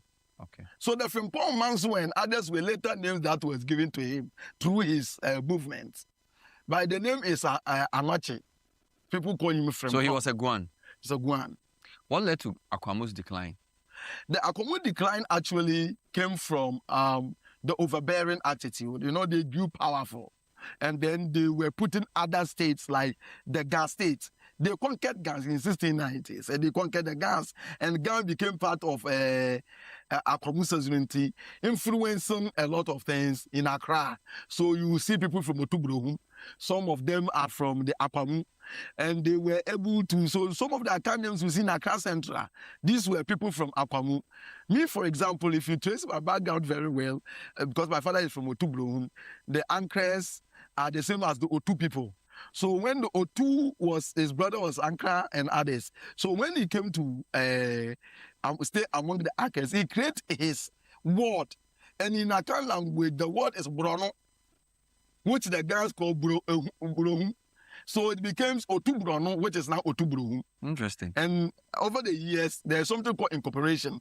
When you live within people for a very long time, you tend to enculturate. Acculturate, and you become embedded in that society, and you become part of them. So today, nobody can tell anybody from Otubrohum or anybody with Akwamu sounding names within the Ghana political space that it should go back, because they created their own distinct word and then they live there. This is Heritage Month on Channel 1 Television and 97.3 CDFM. We're discussing centralized groups or non-centralized groups and kingdoms. And we've been discussing the Akwemu, broadly Kuku, the Akranka. When we come back, we'll talk about other groups. Stay with us.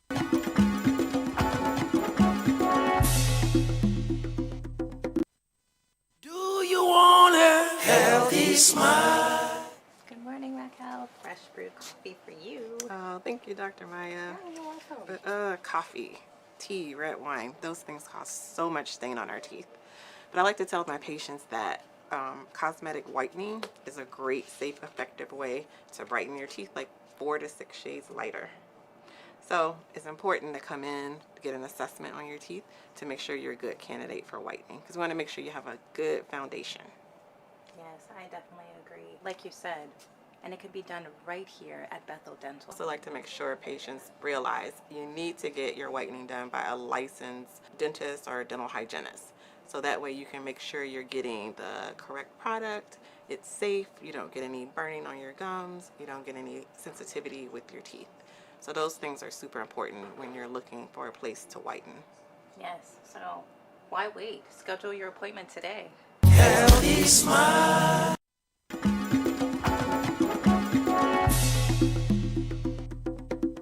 Welcome back. Today on the Heritage Month, we're looking at the kingdoms and non-centralized groups. My guest, historian Kweku Dankwa. Kweku, thank you so much. I'm fascinated by the Akwemu story and how they dominated at a certain point in our history.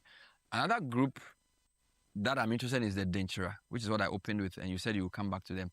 Where were they based? Because again, you usually talk about the geography before you talk about the history. Where were the Denkyira and what was their story? Yeah, so this trial will be closer to the Adensi enclaves. Okay. So they were on top of the Ofin River, Pra River, and closer to, in between those areas back in the day was called Ofin Pra Confluence or Basin. So people were living there, and that is where the early accounts actually settled. Okay. So the Denkyira, who they are believed to have moved also from the northern Ghana, North Africa, moved all the way through Pong, and then came to settle at the Abuna people to come and settled at the Ofin Pra Confluence. And there, the history says that they lived among the Tra people. And so they lived there long time so much that people say they have tend to be in Tra people, that's done in Tra. And that is where some historians believe they got their name from. Okay. And as a result, they came to settle in the Ofin. Why is it Kyira? Is Kyira? It's a town. In BA? It could be possible because Bono Kingdom actually is the first. So they claim is that Akanman Penny. So they are the pioneers. Bono itself means, or Abono itself means the first. The one that comes first is a pioneer. So it is believed that all the other accounts actually came to meet that kingdom, and some even moved out of it. So there is history of migration of Fantis, for instance, moving from the Bono Techiman, moving all the way to the coast to settle. Good. So you've explained the Denkyira name. Yeah. And you've explained the geography, the Ofin Pra Basin. Yeah. How powerful were they, and what were some of their exploits? So prior to Ashanti emerging as a powerful kingdom, it was Denkyira. Okay. Who was then first people to have those craft of chieftaincy system, centralized one with a very strong standing army and also resources. They had a lot of gold, which they also used and traded outside their territory. And they were the first, among the first Akan group to also come to the coast and trade with their gold. So the gold they have, it is believed that it made the kingdom they achieved so powerful, particularly under Buampansam.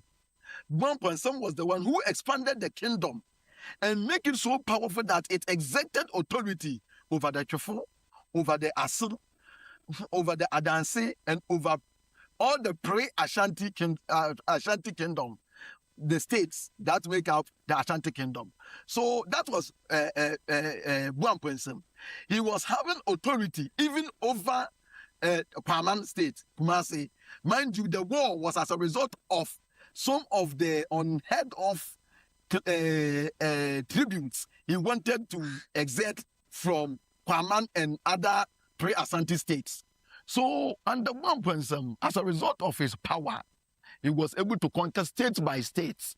First, the Trefu, then move on to the Assans, then move on to the Adanse, and then they even move southward to conquer some of the today Fanti states through Ebrim and so on.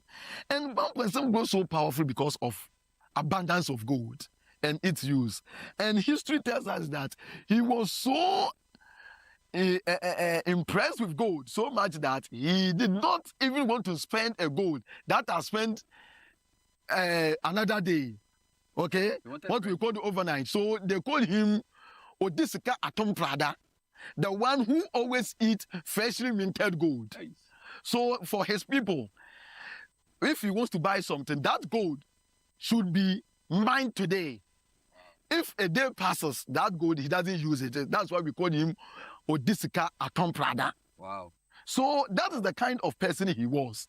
And with his governance system, it offers opportunity for people from other neighboring states to also go there and learn the kinship system. So we see Kwaman sending their royal Osetutu to go there and learn the principles of governance from them, from where he came later to engage in fight. And people even established some sort of filial bond between Ntumi Jakare and Osetutu. Some account even say it was his father, which other claims in Ashanti also claim it is not so, because there is a history of Osetutu's father within the Ashanti oral tradition. Ntumi Jakare was also the leader of the... He was the leader that succeeded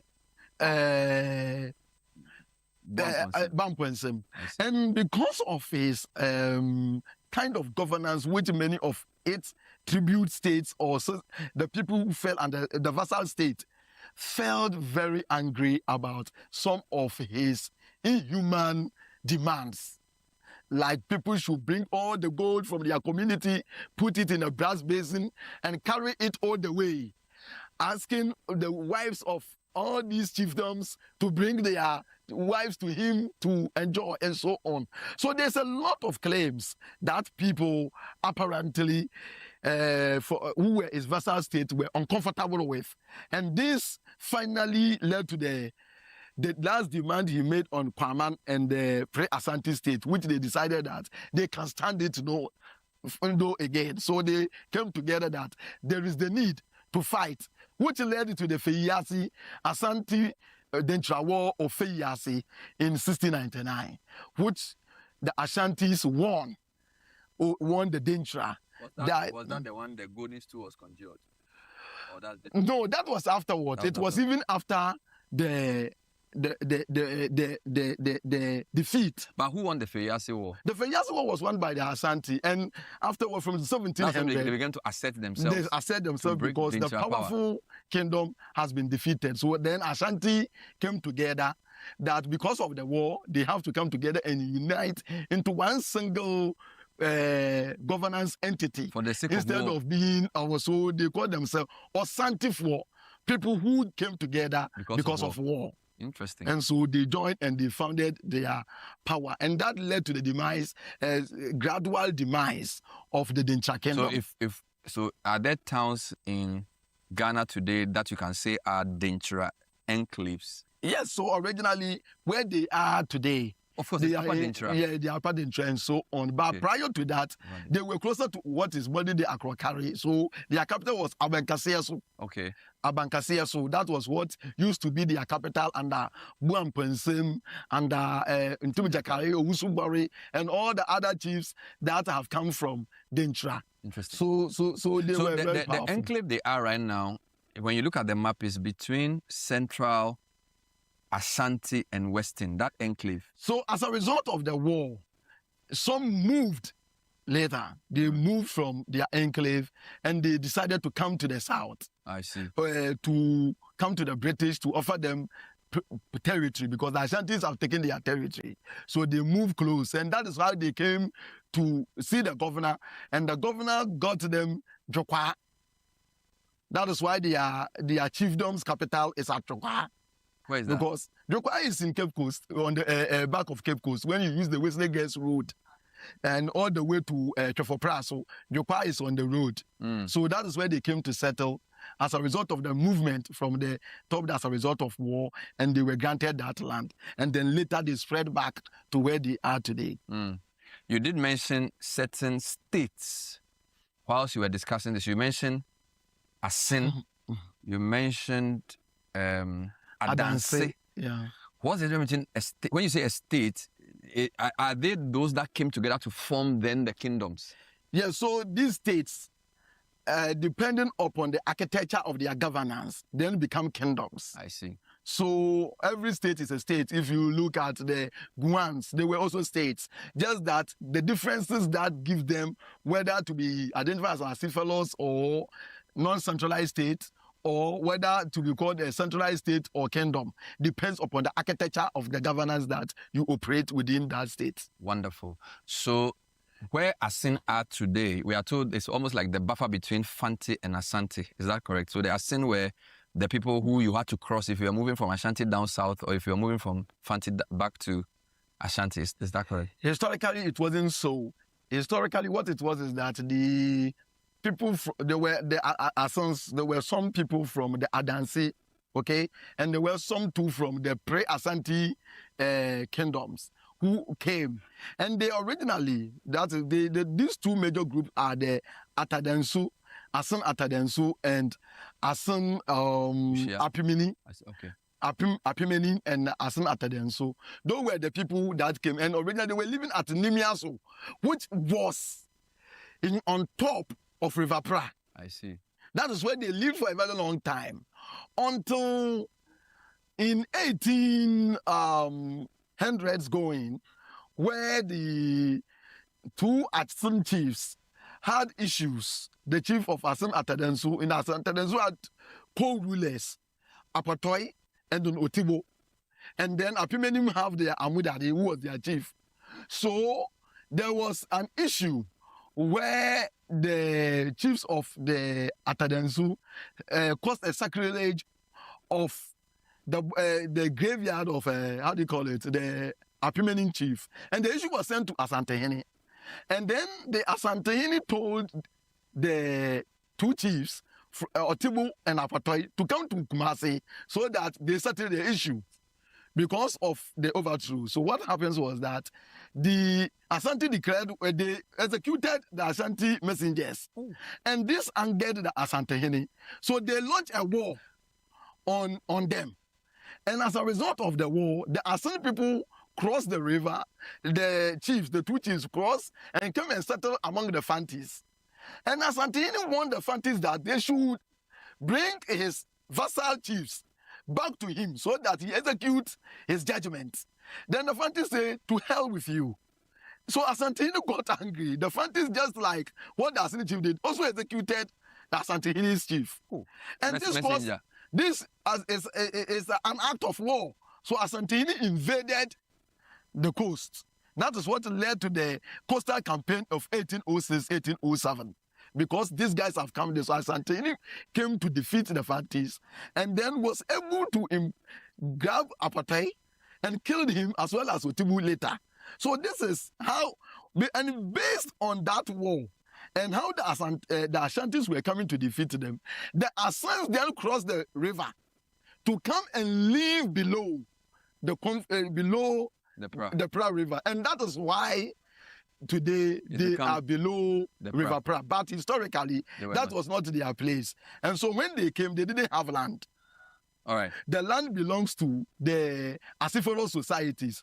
That is the Busumadri, the Endo, okay, and Jakai, and all those 80 states there.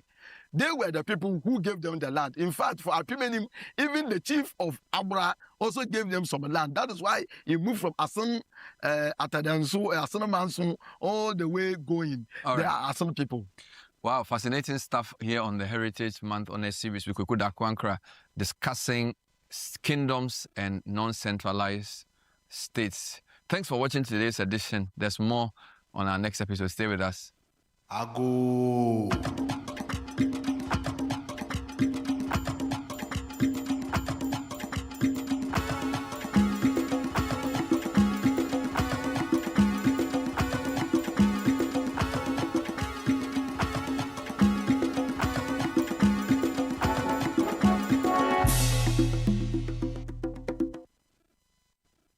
No money, no connections, and no support?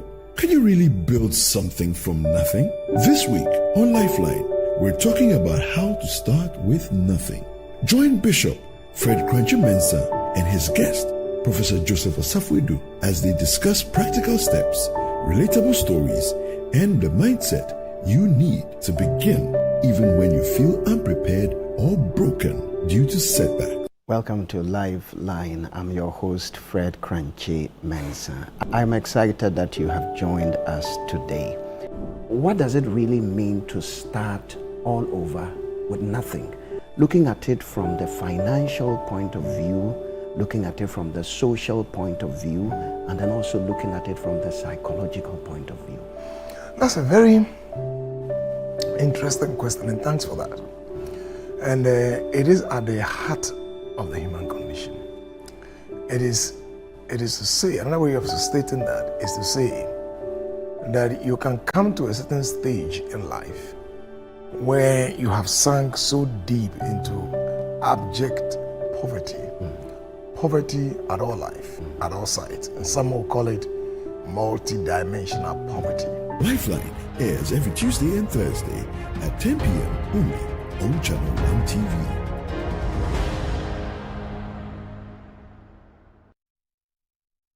Bestie, meet my lovely family. I mean, we can do that whilst I'm seated and eating. Let me put on the food before we eat. He will be here for days, and I only find out at a family dinner on the day that he arrives. Morning, family. Everything in the kitchen is actually gone. You know, in the UK, I work like a donkey, but here, I eat like a monkey.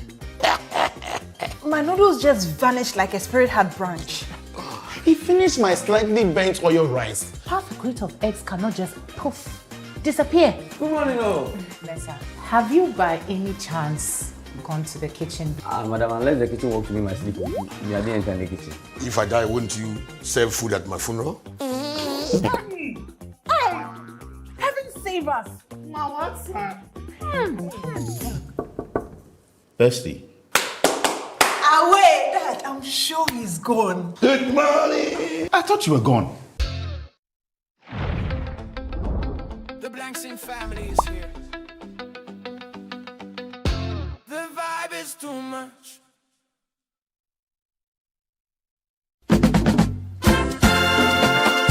Feel the energy and reconnect with your roots this March at the Back to Your Village Food Festival 2026. Join us for a celebration of Ghanaian culture and cuisine from all across the country. Northern, Akan, and Southern villages will all be represented. It's more than just food. It's about culture, family, and memories that last a lifetime. Let's come together this March to discover the flavors that make us who we are. The date is 28th and 29th of March 2026. Venue is the A4 Sutherland Children's Park. The time is 10 a.m. through till 6 p.m. each day. Interested vendors can register by calling 0205-973-973. The Back to Your Village Food Festival is powered by Channel 1 TV with support from 97.3 City FM.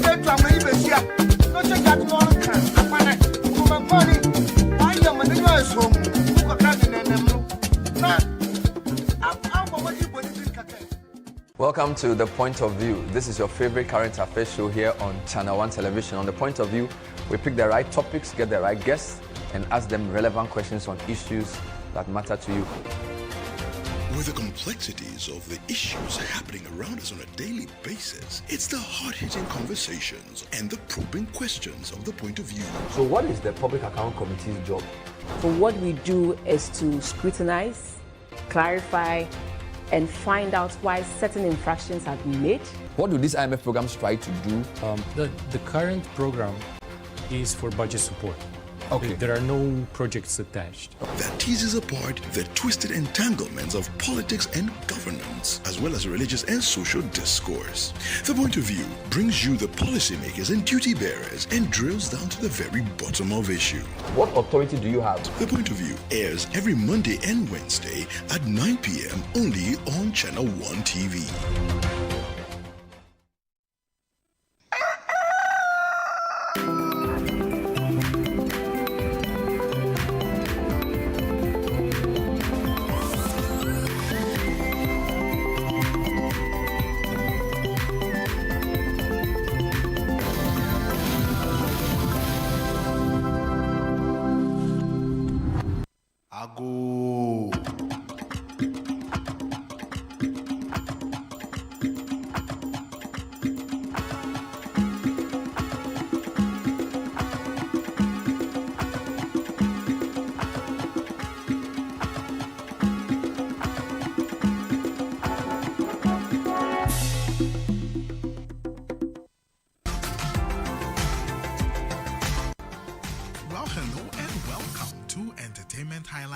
Breakfast Daily, proudly powered by GhanaWeekend.com to bring you the freshest entertainment stories today. I am Ni Komete Kome. Sarkodie has praised Shatta Wale for his resilience and determination in rebuilding his music career after nearly a decade away from the spotlight. Speaking on his Apple Music radio show on March 6, the rapper said Shatta Wale's comeback is a powerful example of perseverance and a reminder that success can come with patience and persistence. Sarkodie encouraged people to learn from Shatta Wale's journey and never give up on their dreams, no matter how long it takes. He also revealed that one of his favorite Shatta Wale songs is his hit track Kakai, which had a major impact on the Ghanaian music scene when it was released. Wale, Nyame Shao, Papa, for all that you have done. Nyame Shao. One thing I can tell you is that story of you going and coming back, what I picked up from that is that if I should be in any situation, whether it be in business or anything in life, and something negative happen, as humans, when it goes on for past even 1 week, 2 weeks, you may give it up. But for somebody to still hold on for 10 years, that should tell you something. That's a lesson in there, that it's never over until it's over. So you have taught us that if anything happens, whether no matter how long, I don't know how many people can wait for 10 years, but I'm super proud of you. This is a lesson that we all have to learn from. Comedian and actor Michael Blackson has announced open auditions for Ghana in an upcoming international film project. In a post on Instagram, he invited comedians, models, actors aged 20 to 50 to participate, encouraging creatives to showcase their talent. Applicants are required to prepare a 2-minute monologue or comedy set for the audition. The event will take place on Wednesday, March 11, 2026 from 10 a.m. to 3 p.m. at The Cello in Accra. The initiative aims to discover and promote new Ghanaian talent for the international film production. Rihanna recently made headlines after a shooting incident occurred near her home in Beverly Hills, Los Angeles. Police reported that a suspect fired shot toward the property using an AR-15 style rifle, causing alarm in the area. Rihanna was reportedly at home during the incident but was not injured, and authorities quickly arrested a female suspect connected to the attack. The situation is currently under investigation and security around the property has been tightened. Fans and officials have expressed relief that the singer and her family are safe following the frightening event. Now, after the event, Rihanna has since been able to step out of her home to have an interaction with fans and friends, showing her resilience and strength. Love you. We love you. I love you from Australia.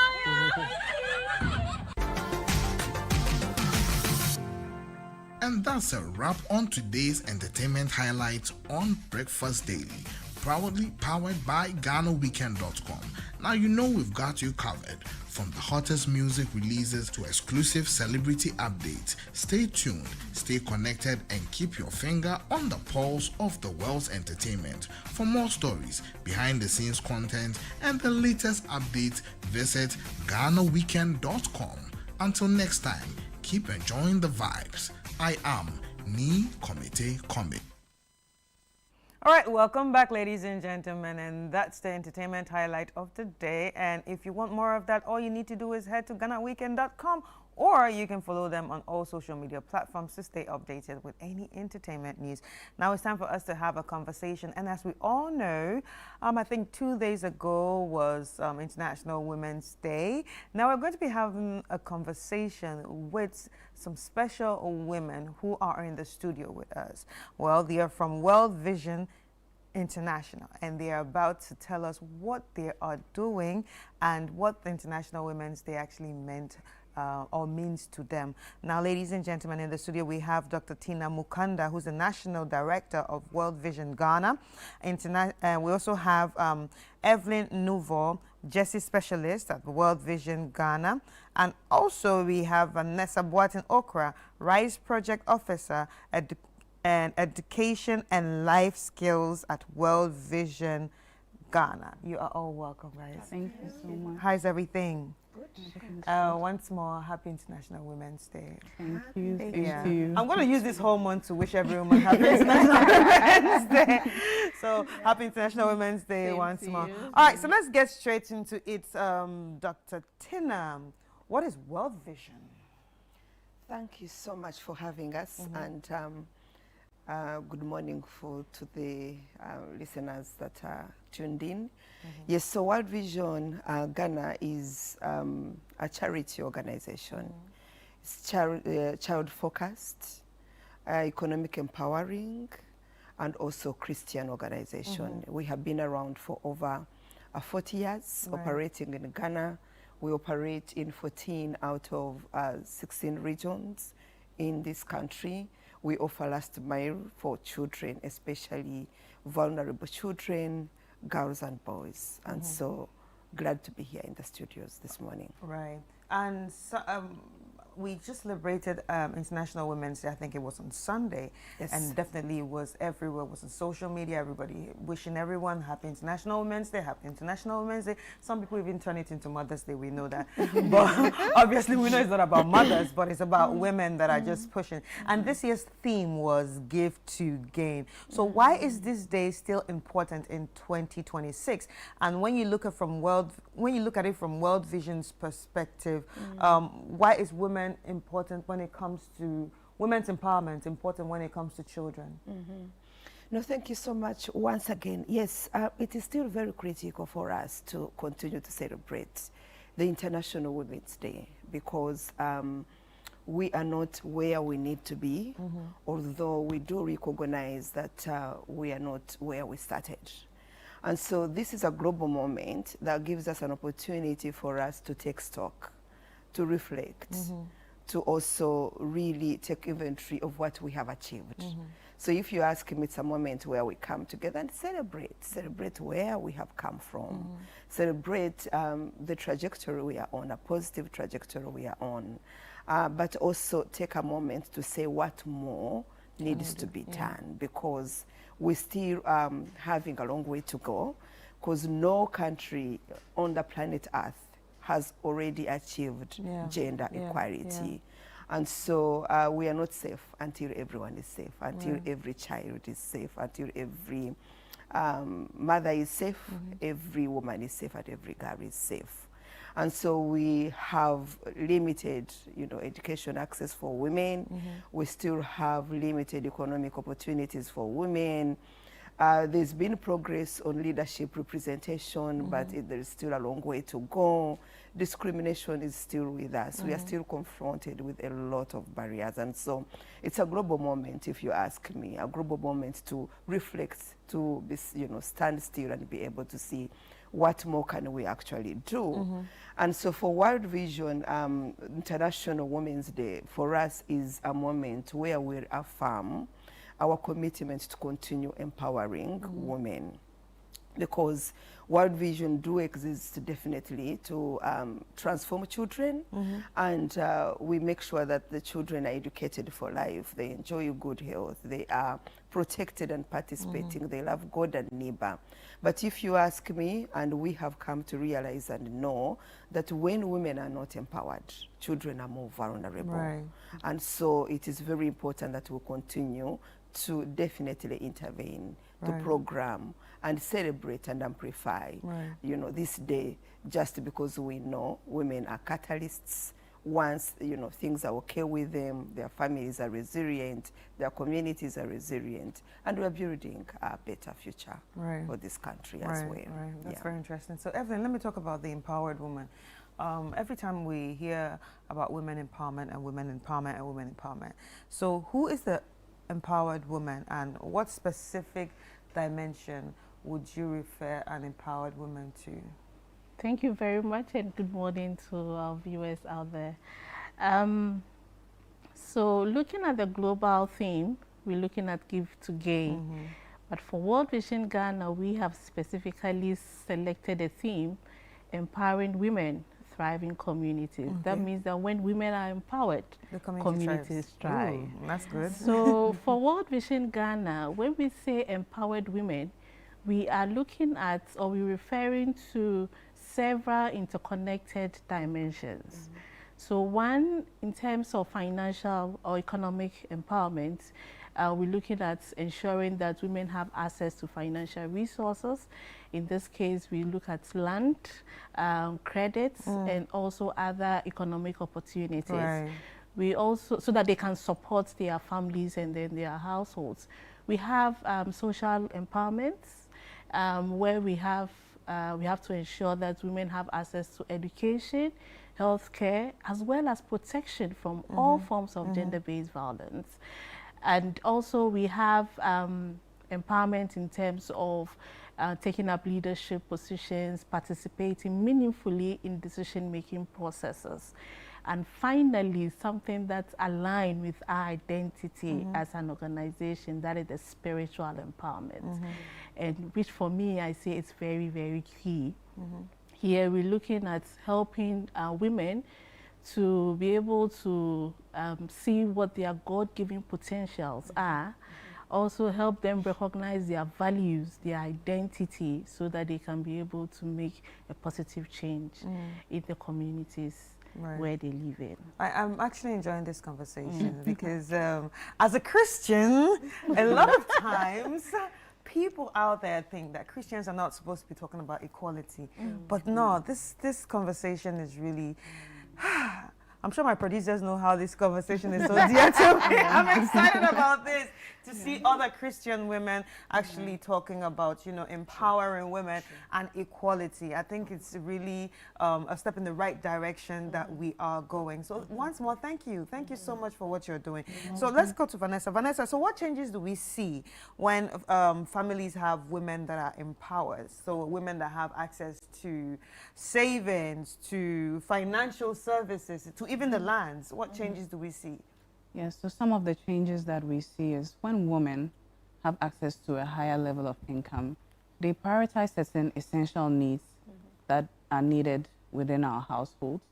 So we are looking at healthcare, we are looking at education, and we are looking at nutrition. We also realize that when women are more financially resilient, it makes them more confident and also gives them the power to take major decisions within their household. It also makes them more resilient to be able to sustain certain economic shocks that can befall their homes. So we want to put that in place so that women, you know, have a certain stand when it comes to financial resilience. And these are the changes that we can see within their homes and the community at large. Right. So are there any examples of some communities that you've actually worked with, and how did the women feel, and what was it before and what is it now? Yes, so we work within our communities, and we have certain interventions that we implement within our communities. I would say an example is livelihood, and we have certain savings group where we train women on certain livelihood skills like bead making, soap making. So when they get some income from these proceeds from the skills that they've acquired, they reinvest it back into their homes where they provide learning materials for their children, school bags, you know, and this would make them attend school regularly and help with their literacy. And even in addition to that, when they are empowered with financial resilience, they are also able to, you know, purchase certain foods that are very nutritious for their children, which would help them grow effectively. They wouldn't have stunted growth, etc., and would help them also thrive. So this is a good pathway I think World Vision is using to, you know, create change in our communities to empower women adequately. Right, right. So Dr. Tina, what are some of the challenges that you faced? You know, it's not easy trying to empower women, especially when there are situations that say the women have very closed minds, that no, we cannot do it. The man is supposed to do everything for us, or, you know, my husband there, so, oh no, there will be, you know. So what are some of these challenges that you face? No, I want to say that there are quite a lot of challenges, just mentioning a few. Cultural norms, first and foremost. There are those culture norms that are harmful, you know, to a girl child. Because before you become a woman, you are a girl, you are a child.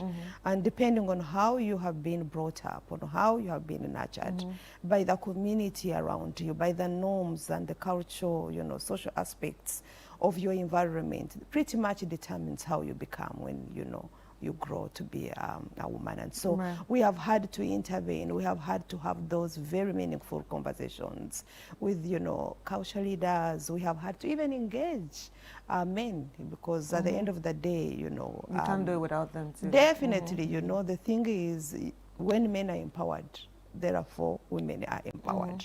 And so we have programs that also target, you know, men, because they also have to change the mindset, because they are living with these women. And depending on how they approach and how they interact with them, you can never get so much out of these women until you have affected the environment around them. And so cultural, social, economic challenges, definitely those are some of the things we have been able to identify, and our programs and our models, our interventions go towards properly addressing those vulnerabilities and breaking those cycles of poverty that could affect the thriving of women that we want to see. Right, right. All right, so Evelyn, if you could recommend one priority action for policy makers, what would that be?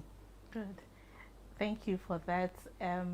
So if I should recommend one policy priority, that would be for us to have a comprehensive women's empowerment package. By this I mean we have the various dimensions of women's empowerment, for which I've talked about earlier. That's the economic, the social, the political, and also the spiritual. So a comprehensive package where we combine all these various dimensions together. So more or less like an integrative or an integral approach. And by that way, we've also seen that data have shown that consistently that when you support or when you empower a woman, you are not doing that for her alone, but you are doing that for a community. So imagining a comprehensive empowerment package, I think will go a long way to benefit the woman as well as also the community and the nation as a whole. So how can people reach out to you? How can people, or where can people find World Vision? Okay, so we are present in North Kanishi, just here, and we also have a number of offices in different communities where we serve. Like I said, we are in 14 regions out of the 16 regions. And so we are available, and you find us on our social media as well. When you put in World Vision Ghana, definitely we'll get all the address. And so looking forward to hearing from, you know, a number of people, you know, coming to partner and work with us. All right, thank you so much. Thank you so much. I really appreciate what you are doing, and more grace to your elbows. And once more, happy International Women's Day. I think you deserve it. Because these are the women that we are you're talking about. These are the women trying to give for all women to gain. So yeah, well done, well done, ladies and gentlemen. So this has been the conversation. And if you want to read Rich World Vision or Rich World Vision and help them or partner with them, go out there on all their social media handles, World Vision Ghana, and they have an office at Kaneshie and other places in the country. So reach out to them and be part of the good work they're doing by empowering women, because when a woman is empowered, the whole community gains from it. Now, we've come to the end of the show, and I would like to say a very big thank you to my co-host, Jude Duncan. Thank you so much for being part of this. And also we have some birthday messages. A most joyous birthday on to Akosua Bedua Deslin. Huck, on the blessed day we celebrate thee. May thy heart be filled with mirth and gladness, and may thy path be adorned with fortune, good health, and endless blessings. May the coming year bestow upon thee prosperity, wondrous opportunities, and delights beyond measure. Continue to shine brightly and bring joy unto all who cross thy path. Have thyself a most splendid and merry birthday. I like that. So tomorrow is a new dawn, a new day, and a new year. Happy birthday to Trap Boy Friction. He's talking to himself, actually. He's wishing myself all the best in the world. So we want to wish you all a happy birthday. Thank you so much, Dr. Tina. Thank you so much, Evelyn, and thank you so much, Vanessa, for joining us with this conversation. And thank you for staying tuned on Breakfast Daily. Remember that Philip also joined us from Tete Kwashi. And yes, we've come to the end. My name is Chris Carter, and see you tomorrow. Bye.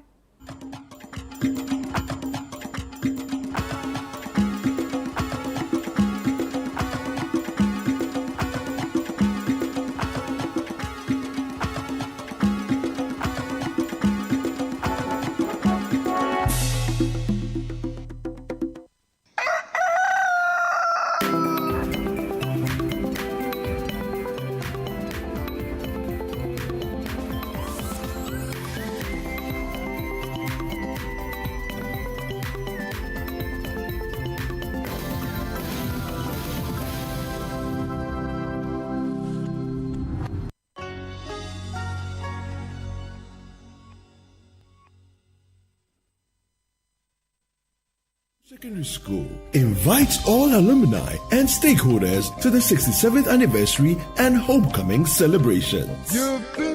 It's happening from Friday the 20th of March to Sunday the 22nd of March 2026. On Friday, How I Got There, 9 a.m. to 12 noon. Year groups check-in and roll call. Gary Sokins competition. Cadet course ceremony from 2 p.m. to 4 p.m. All students convoy. Drive to Swesco, 4 p.m. to 6 p.m. Candlelight procession from 6 p.m. to 7 p.m. Welcome cocktail with alumni and staff of the school. Meet and greet with Kompa Band performing live at the forecourt of the school complex from 7 p.m. to 10 p.m. Saturday, speech and prize giving day from 8 a.m. to 1:30 p.m. All year groups lunch from 2 p.m.